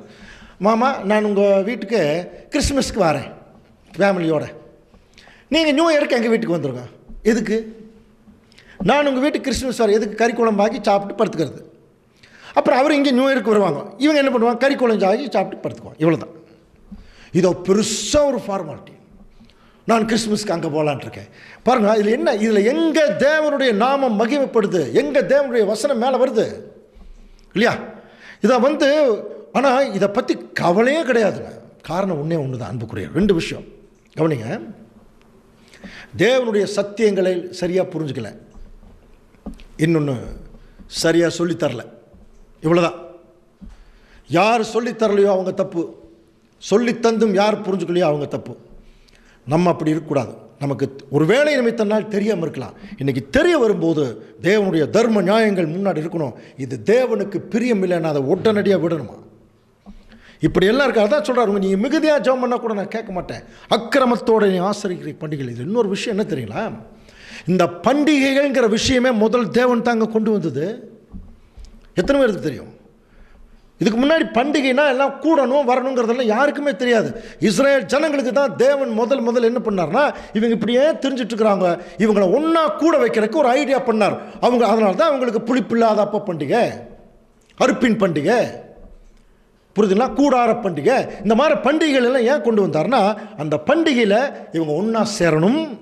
ஒன்றா வந்தோன்னா மோசே மேலே உத்தரத்து நின்று தேவனுடைய கற்பனைகளை வாசிப்பார், அதை கேட்டு அதன்படி நடக்கணும்னு சொல்லணும். அவங்க சொல்லி போய் நடக்கணும். இதுக்கு தான் பண்டிகை. புரியுதுங்களா? இதுக்கு தான் பண்டிகை. இப்போ நம்ம கொண்டாடிட்டு இருக்கிற பண்டிகையில் அப்படியான்னு பாருங்கள், அப்படியே ஆப்போசிட் ஆயிடுச்சு. இப்போ எங்கேயாவது நம்ம அப்படி பண்ணுறோமா? நான் கிறிஸ்மஸ் அன்னைக்கு காலையில் கரெக்டாக 5 மணி 4 மணிக்கு எந்திரிச்சிருவோம். எந்திரிச்சு புது ட்ரெஸ் எல்லாம் போட்டு போய் அங்கே உட்காந்து, அதாவது பிரசங்கமெல்லாம் எந்த அளவுக்கு கேட்குறோம்லாம் தெரியாது. ஆனால் 6:30 மணி ஆனோன்னா நேராக நம்முடைய கால் நம்ம கேட்காமையே எங்கே போகும்? அது கறிக்கடிக்கு போயிடும். அது நம்ம கால் நம்மளை கேட்காது. அதுதான் ஃபார்மாலிட்டி. எந்த ஒரு கிறிஸ்தவ குடும்பத்திலேயாவது, நான் சொல்கிறது உண்மையாக இருக்கக்கூடியவங்க வேறு, இப்போ நான் சொல்கிறது நிறைய பேர் இந்த மாதிரி பேரளவில் இருக்கிறாங்க இல்லையா, அந்த மாதிரி வாங்க இயேசு கிறிஸ்துவ பிறந்தநாள் உட்காருங்க எல்லோரும் ஃபேமிலியோடு உட்காந்து யோவான் 9ஆம் அதிகாரம் 5ஆம் வசனத்தை எல்லாம் படிங்க. எல்லாம் படித்து நல்லா அதை வியாக்கியானம் பண்ண என்ன சொல்லுவாங்களா? கிறிஸ்மஸ் அன்றைக்கி யாராவது அப்படி பண்ணுவாங்களா? நேராக சர்ச்சுக்கு முடிச்சோன்னே நேராக கறிக்கடைக்கு போவாங்க. நேராக கறிக்கடைக்கு முடிச்சு நேராக வீட்டுக்கு வருவாங்க, நல்லா சாப்பிடுவாங்க. மத்தியானத்துக்கு மேலே ஒரு சினிமா பார்ப்பாங்க. அப்புறம் தண்ணி சாப்பிடுகிறவர்கள் தண்ணி சாப்பிடலாம், அப்புறம் மருந்து சாப்பிடு, ஏன்னா அவங்க சாப்பிட்றவங்க சாப்பிட வேண்டியதுதான். அன்னை என்றால் அதோட முடிந்து விட்டது, அவ்வளோதான். இப்படி தாங்க நார்மல் லைஃப் போயிட்டுருக்கு. யாரும் தேவனுடைய சத்தியத்தை உட்கார்ந்து அதை தியானிக்கணுங்கிற எண்ணம் இருக்கா என்று கவனிக்கும்போது, அன்புக்குரிய சகோதரர்களே, நாம் என்ன பண்ணிடக்கூடாது தெரியுங்களா? இஸ்ரேல் ஜனங்கள் செய்த அதே தவற செய்யக்கூடாதுங்கிறார். இப்போ வாசிக்கலாம், பவுல் எழுதுகிறார் பாருங்க 1 கொரிந்தியர் 10ஆம் அதிகாரத்தில் 1ஆம் வசனம் எப்படி ஆரம்பிக்கிறார், வாசிங்க. இப்படி இருக்க சகோதரரே, நீங்கள் எவைகளை அறிய வேண்டும் என்று இருக்கிறேன் என்றால், நம்முடைய பிதாக்கள் எல்லாரும் மேகத்துக்கு கீழாய் இருந்தார்கள், எல்லாரும் சமுத்திரத்தின் வழியாய் நடந்து வந்தார்கள். இந்த வசனத்தை தயவு செய்து நீங்க வீட்டில் படிச்சு பாருங்க. அதாவது எகிப்திலிருந்து இஸ்ரேல் ஜனங்களை ஆச்சரிய விதமாக மோசே வழி நடத்திட்டு வந்ததை மிக சுருக்கமாக எழுதியிருக்கார் பவுல். 4ஆம் வசனத்தில் சொல்கிறார், எல்லாரும் ஒரே ஞானபானத்தை குடித்தார்கள், எப்படி எனில் அவர்களோட கூட சென்ற ஞான கண்மலையின் தண்ணீரை குடித்தார்கள், அந்த கண்மலை கிறிஸ்துவே. சொல்லிட்டு 5ஆம் வசனத்தில் பாருங்க, இவ்வளவு தூரம் வழி நடத்தினாரா? அப்படி இருந்தும் அவர்களில் அதிகமான பேர்களிடத்தில் தேவன் பிரியமா இல்லை. அதனால் வனாந்தரத்திலே அவங்க அழிக்கப்பட்டாங்க. அவர்கள் இச்சித்தது போல நாமும் பொல்லாங்கானவர்களை இச்சியாதபடிக்கு இவைகள் நமக்கு என்னவா இருக்குதான்? திருஷ்டாந்தங்களாக இருக்குது. என்ன நடந்துருச்சு தெரியுங்களா? எதுக்காக தேவன் பண்டிகை ஏற்படுத்தினார்? எல்லாரும் ஒன்றா வந்து உட்கார்ந்து தேவனுடைய கற்பனைகளை கவனித்து அதில் நடக்கிறதுக்கு தான் பண்டிகை. இவங்க என்ன பண்ணாங்க தெரியுங்களா? ஜனங்கள் புசிக்கவும் குடிக்கவும் உட்கார்ந்து விளையாட எழுந்திருந்தார்கள் என்று எழுதியிருக்கிறபடி அவர்களில் சிலர் விக்கிரக ஆராதனைக்காரர் ஆனது போல நீங்களும் ஆகாதிருங்கள். இது தாங்க இன்னைக்கு நடக்குது. இப்போ நம்ம பாருங்கள், ஒரு பண்டிகை வச்சுன்னா என்ன பண்ணுறோம்? புசிக்கவும் குடிக்கவும், இதுதான் நடக்குது. ஆனால் அவர் பண்டிகை அன்னைக்கு ஏற்படுத்தினுடைய நோக்கம் என்ன? எல்லாம் ஒன்றா வந்து தேவனுடைய புரியுதுங்களா? அப்போது என்னைக்கெல்லாம் தேவனுடைய பிள்ளைகள் ஒன்றாக கூடி தேவனுடைய வசனங்களை தியானிக்கிறார்களோ அதுதாங்க உங்களுக்கு பண்டிகை. இப்போ சில கன்வென்ஷன் எல்லாம் நடக்குது இல்லையா? அப்போ பாரு, அந்த கன்வென்ஷன் காலையிலிருந்து சாயங்காலம் வரைக்கும் தேவனுடைய அதாவது அந்த அந்த வார்த்தைகள் பரிமாறப்படுது. எல்லாரும் உட்காந்து கேட்குறாங்க. தட் இஸ் பண்டிகை. படிக்கிறீங்களா? அதுதான் பண்டிகை. பைபிளில் சொல்லப்பட்ட பண்டிகை தான். அந்த நேரத்தில் நம்ம வந்து போய் விருந்து சாப்பிட்றதுக்கு, புசிக்கிற குடிக்கிறதுக்கெல்லாம் நம்ம வந்து தியானிக்கிறது இல்லை. ஆனால் ஃபேமிலியில் என்ன செய்கிறோம்? இந்த மாதிரி பண்டிகை வரும்போது அப்போ தேவனுடைய காரியங்களெல்லாம் மறந்துடுறோம். ஆனால் ஒரு கன்வென்ஷன் அந்த மாதிரி கூட்டங்கள் வரும்போது தேவனுடைய காரியங்களுக்கு முக்கியத்துவம் கொடுக்குறோம். அதுக்கு பேர் தான் பண்டிகை. அப்படின்னா எத்தனை பண்டிகை சொல்லுங்க பார்க்கலாம்? நமக்கு எத்தனை பண்டிகை? மற்ற ரிலீஜன் இருக்கிற சகோதர சகோதரிகளுக்கு பார்த்தீங்கன்னா ஒரு 4 வருஷத்துக்கு 4 பண்டிகை. நமக்கு எவ்வளோ தெரியுங்களா பண்டிகை? நம்ம கால்குலேஷன் படி பார்த்தீங்கன்னா 365 நாள் நமக்கு பண்டிகை தான். எப்படி தெரியுங்களா? நம்ம ஒவ்வொரு நாளும் அதைத்தான் ஆண்டவர் இயேசு கிறிஸ்து சொன்னார். ஒருவன் என்னை பின்பற்ற விரும்பினால் அவன் தன்னைத்தான் வெறுத்து தன் சிலுவை எடுத்துட்டு அனுதினமும் என்னை பின்பற்ற கடவுள். டெய்லியும் நம்ம எப்பப்போல்லாம் ஃபேமிலியிலையோ, சகோதர சகோதரிகள் சபையில், சொந்த பந்தங்கள் மத்தியில் நம்ம ஒவ்வொரு நாளும் கூடி தேவனுடைய வசனங்களையே தியானிச்சா நம்ம அன்னைக்கு ஃபுல்லாக அந்த ஒவ்வொரு நாளும் நமக்கு பண்டிகை தான். இதுக்கு தனியாக புது துணி எடுக்கணுங்கிற அவசியம் இல்லை, தனியாக கறி குழம்பு சாப்பிடணுங்கிற அவசியம் இல்லை. என்னைக்கெல்லாம் கூடுறோமோ அன்னைக்கு பண்டிகை. ஆனால் இவங்களுக்கு வருஷத்துக்கு 2-3 பண்டிகை தான். கூடும்போது கூட தேவனுடைய காரியத்தை செய்யல. என்ன பண்ணான்னா, ஜனங்கள் புசிக்கவும் குடித்து உட்கார்ந்து விளையாட, அப்படின்னா எல்லாம் விளையாட்டு பண்ண ஆரம்பிச்சிட்டாங்க. அதைத்தான் இன்றைக்கி செய்கிறாங்க பாருங்கள். விளையாட்டு போட்டிகள் நடத்துறது, ப்ரைஸ் கொடுக்கறது. தேவனுடைய சத்தியங்கள் வசனம் அதுக்கு முக்கியத்துவமே இல்லை. டான்ஸ் ஆடுறது, நாடகம் போடுறது. அதில் பார்த்தீங்கன்னா சில பெற்றோர்கள் தங்களுடைய பிள்ளைகள் வந்து அப்படி டான்ஸ் ஆடுறது பெருமையாக அப்படி பார்ப்பாங்க. நாசமாக போயிடும் எல்லாமே. என் பிள்ளை பாருங்கள் எப்படி டான்ஸ் ஆடுது. அப்படியா? என் பிள்ளை எப்படி பைபிள் வாசிக்குது பாருங்க. என் பிள்ளை எப்படி வந்து அதாவது தேவனுடைய வசனங்களை எப்படி தியானிக்குது. அதை மறந்துட்டு என் பிள்ளை எப்படி டான்ஸ் ஆடுதுங்கிறாங்க. என் பிள்ளை எப்படி வந்து கீபோர்டு வாசிக்குது. கீபோர்டாக நாளைக்கு பரலோகத்தில் நம்மளை கூட்டிகிட்டு போகுது. ஸோ இவைகள் எல்லாமே எது முக்கியங்கிறத சாத்தான் மறைச்சிட்டாங்க எல்லாத்தையும். அதனால தான் இன்னைக்கும் தேவன் சொல்றார் தீர்க்க தரிசனத்தின் மூலம். வாசிக்கலாம் பாருங்க, ஆமோஸ் 5:21. உங்கள் பண்டிகைகளை பகைத்து வெறுக்கிறேன். உங்கள் பண்டிகைகளை நான் பகைத்து வெறுக்கிறேன். உங்கள் ஆசரிப்பு நாட்களில் எனக்கு பிரியமில்லை. உங்கள் ஆசரிப்பு நாட்களில் எனக்கு பிரியமில்லைன்றார். நீங்கள் என்னென்னவெல்லாம் ஆசரிக்கிறீங்களோ அதெல்லாம். சில பேர் எல்லாம் வந்து பர்த்டேன்னு கொண்டாடினா அந்த பர்த்டே அன்னைக்கு அந்த பிறந்த குழந்தை வந்து என்ன கடவுளாயிடும். அதுக்கு முக்கியத்துவம், அதுக்கு எல்லா வகையான காரியங்கள் செய்கிறாங்க. தேவன் மறைஞ்சிருவார். வெட்டிங் டே, 40வது நாள், என்னென்னமோ சொல்கிறாங்க இல்லையா? இதெல்லாமே பாரம்பரியமாக வந்த விஷயங்க. ஒரு உண்மை கிறிஸ்தவனுக்கு இதெல்லாம் எதுவுமே இல்லை. வருஷத்துக்கு 365 நாளும் தேவனுக்காக அவன் வாழுவான். தனக்குன்னு அவன் பிரத்யேகமாக பவுலெல்லாம் நிறைய சொல்லிட்டார். நிறைய பேர் வந்து நாட்களை விசேஷிக்கிறாங்க. நீங்கள் தேவனுக்கென்று விசேஷித்து கொள்ளுங்கள்னார். இன்றைக்கி நிறைய பேர் ஆசரிப்பு நாட்கள் ஆசரிக்கிறாங்க. வெட்டிங் டே, பர்த்டே, என்னென்னமோ கொண்டாடுறாங்க. இதெல்லாம் தேவனுக்கு பிரியமாக இருக்குன்னு நினைக்கிறீங்களா? அன்புக்குரிய சகோதர சகோதரி, நீங்கள் வந்து ஒரு வேளை நாங்கள் சொல்கிறது உங்களுக்கு கொஞ்சம் கோபத்தை கூட வரவழைக்கலாம். வேறு வழியே இல்லைங்க. இதுதாங்க தேவனுடைய மைண்டு. அவருக்கு எந்த ஆசரிப்பு நாட்களும் பிரியமில்லை. அக்கிரமத்தோடு அனுசரிக்கிற பண்டிகைகள் அவருக்கு பிரியமில்லை. அப்படி நீங்கள் பண்டிகை அனுசரித்து என்ன பாட்டு நீங்கள் பாடினா கூட சொல்கிற பாருங்க, உன் பாட்டுக்களின் இறைச்சலை என்னை விட்டு அகற்று, உன் வீணைகளின் ஓசையை நான் என்ன பண்ண மாட்டேன். இப்போ நம்மளாம் பெருசாக பயங்கரமாக பாட்டு பாடுறோமே, யார்? தேவன் கேட்குறக்கா? பார்த்தீங்களா? நம்ம கேட்குறதுக்கு தாங்க பாட்டு பாடுறோம். நம்ம கேட்குறதுக்கு தான் இந்த மியூசிக், பயங்கரமான மியூசிக். எதுக்கு? தேவன் கேட்குறக்கா? அவருக்கு என்ன மியூசிக் தெரியாதா? யோசனை பண்ணி நம்ம சந்தோஷத்துக்கு, நம்முடைய காரியங்களுக்கு, நம்முடைய பெருமைக்கு தான் இதெல்லாம் செஞ்சுருக்கிறோம். ஒரு போதும் தேவன் இதை அங்கீகரிக்க போகிறதில்லை. நல்லா புரிஞ்சுக்கணும். அதனால சொல்கிறார், உன் பாட்டுக்களின் இறைச்சலை என்னை விட்டு அகற்றுப்போம். கடைசியில் என்ன ஆயிடுச்சு தெரியுங்களா? இந்த கொரோனா பீரியடு வந்து பெஸ்ட்டு உதாரணம். என்ன தெரியுங்களா? நீ என்னென்னமோ பண்ணிட்டு இருந்தீங்க, ஒன்றுமே பண்ண முடியல இல்லையா? 4 மாதம் ஜாக்கிரதை அப்படிங்கிறார். நீங்கள் பண்ணினதெல்லாம் அத்தனையும் பெஸ்ட்டு. கொரோனாவில் இப்போ நிறைய பேர் சாகுறாங்க, கிறிஸ்தவங்க சாகுறாங்க, ஜெபம் பண்ணுங்க என்னமோ சொன்னாங்க. என்னாச்சு? செத்துட்டு தான் இருந்தாங்க. அப்போ தேவனுடைய சித்தம் தெரியல. காரணம் என்ன தெரியுங்களா? ஒரு மகா பெரிய பஞ்சம் இங்கே பூமியில் வந்தாச்சுங்க. ஆமோஸ் 8:11 சொல்றார் பாருங்க, வாசிக்கலாம். இதோ நான் தேசத்தின் மேல் பஞ்சத்தை அனுப்பும் நாட்கள் வரும். ஆகார குறைவினால் உண்டாகிய பஞ்சம் அல்ல, ஜல குறைவினால் உண்டாகிய தாகம் அல்ல, கர்த்தருடைய வசனம் கேட்க கிடையாத பஞ்சம். கர்த்தருடைய வசனம் கேட்க கிடையாத பஞ்சம். இன்னைக்கு வசனம் சத்தியத்தின்படி வழக்காடுகிறவன் இல்லைன்னு பைபிள் சொல்லுது. வசனத்தை கேட்கக்கூடாத பஞ்சம் ஆயிடுச்சு. அதனால் எது சரி எது தவறுன்னு தெரில. அது தெரியாமல் தாங்க கிறிஸ்தவர்கள் சகோதர சகோதரெல்லாம் தவறான ஒரு வழிக்கு போகிற மாதிரி ஒரு போயாச்சு. அதனால் அவர் என்ன சொல்லிட்டார்னா, இதோ உங்கள் பண்டிகைகளை துக்கிப்பாகவும், இன்னும் கொஞ்சம் இப்போ அதுக்கு ஒரு சாம்பிள் தான் இப்போ கொரோனா, வேறு ஒன்றும் இல்லை. கொண்டாட முடிச்சுதான் பாருங்கள் பண்டிகை. உங்கள் பாட்டுக்களை எல்லாம் புலம்பலாகவும் மாற பண்ணுவேன். இன்னும் கொஞ்ச நாள் அது நடக்கும் பெரிய அளவில். சகல அறைகளிலும் இரட்டையும் சகல தலைகளிலும் மொட்டையும் வருவித்து அவருடைய துக்கிப்பை ஒரு பிள்ளைக்காக, ஒரே பிள்ளைக்காக துக்கிக்கிற துப்பிக்கு சமானமாக்கி அவருடைய முடிவை கசப்பான நாளாக்குவேன். இது தெரியாமையே நிறைய போதர்கள் தேவன் உங்கள் என்ன செய்ய போகிறார்? ஆசீர்வாதத்தினால நிறைவேற்ற போகிறார். 2020 ஆரம்பிக்கும் போது மொத்த போதர்கள் அப்படித்தான் சொன்னாங்க. இந்த ஆண்டு ரொம்ப ஆசீர்வாதமான ஆண்டு, தேவன் எனக்கு சொன்னார்னு. எங்கே சொன்னார்? யோசனை பண்ணி பாருங்க. எவ்வளோ மோசமான விஷயம் வந்துருச்சு. அப்போது ஜனங்களை சுயநலத்துக்கு வழி நடத்துறதுக்கு ஆசீர்வாதம் என்கிற பேரில் என்ன பண்ணுறாங்க? நிறைய மாதிரி தவறாக சொல்கிறாங்க. தேவன் சொல்கிறார், உங்களுடைய நாட்களை கசப்பான நாளாக மாற்ற போகிறேன்.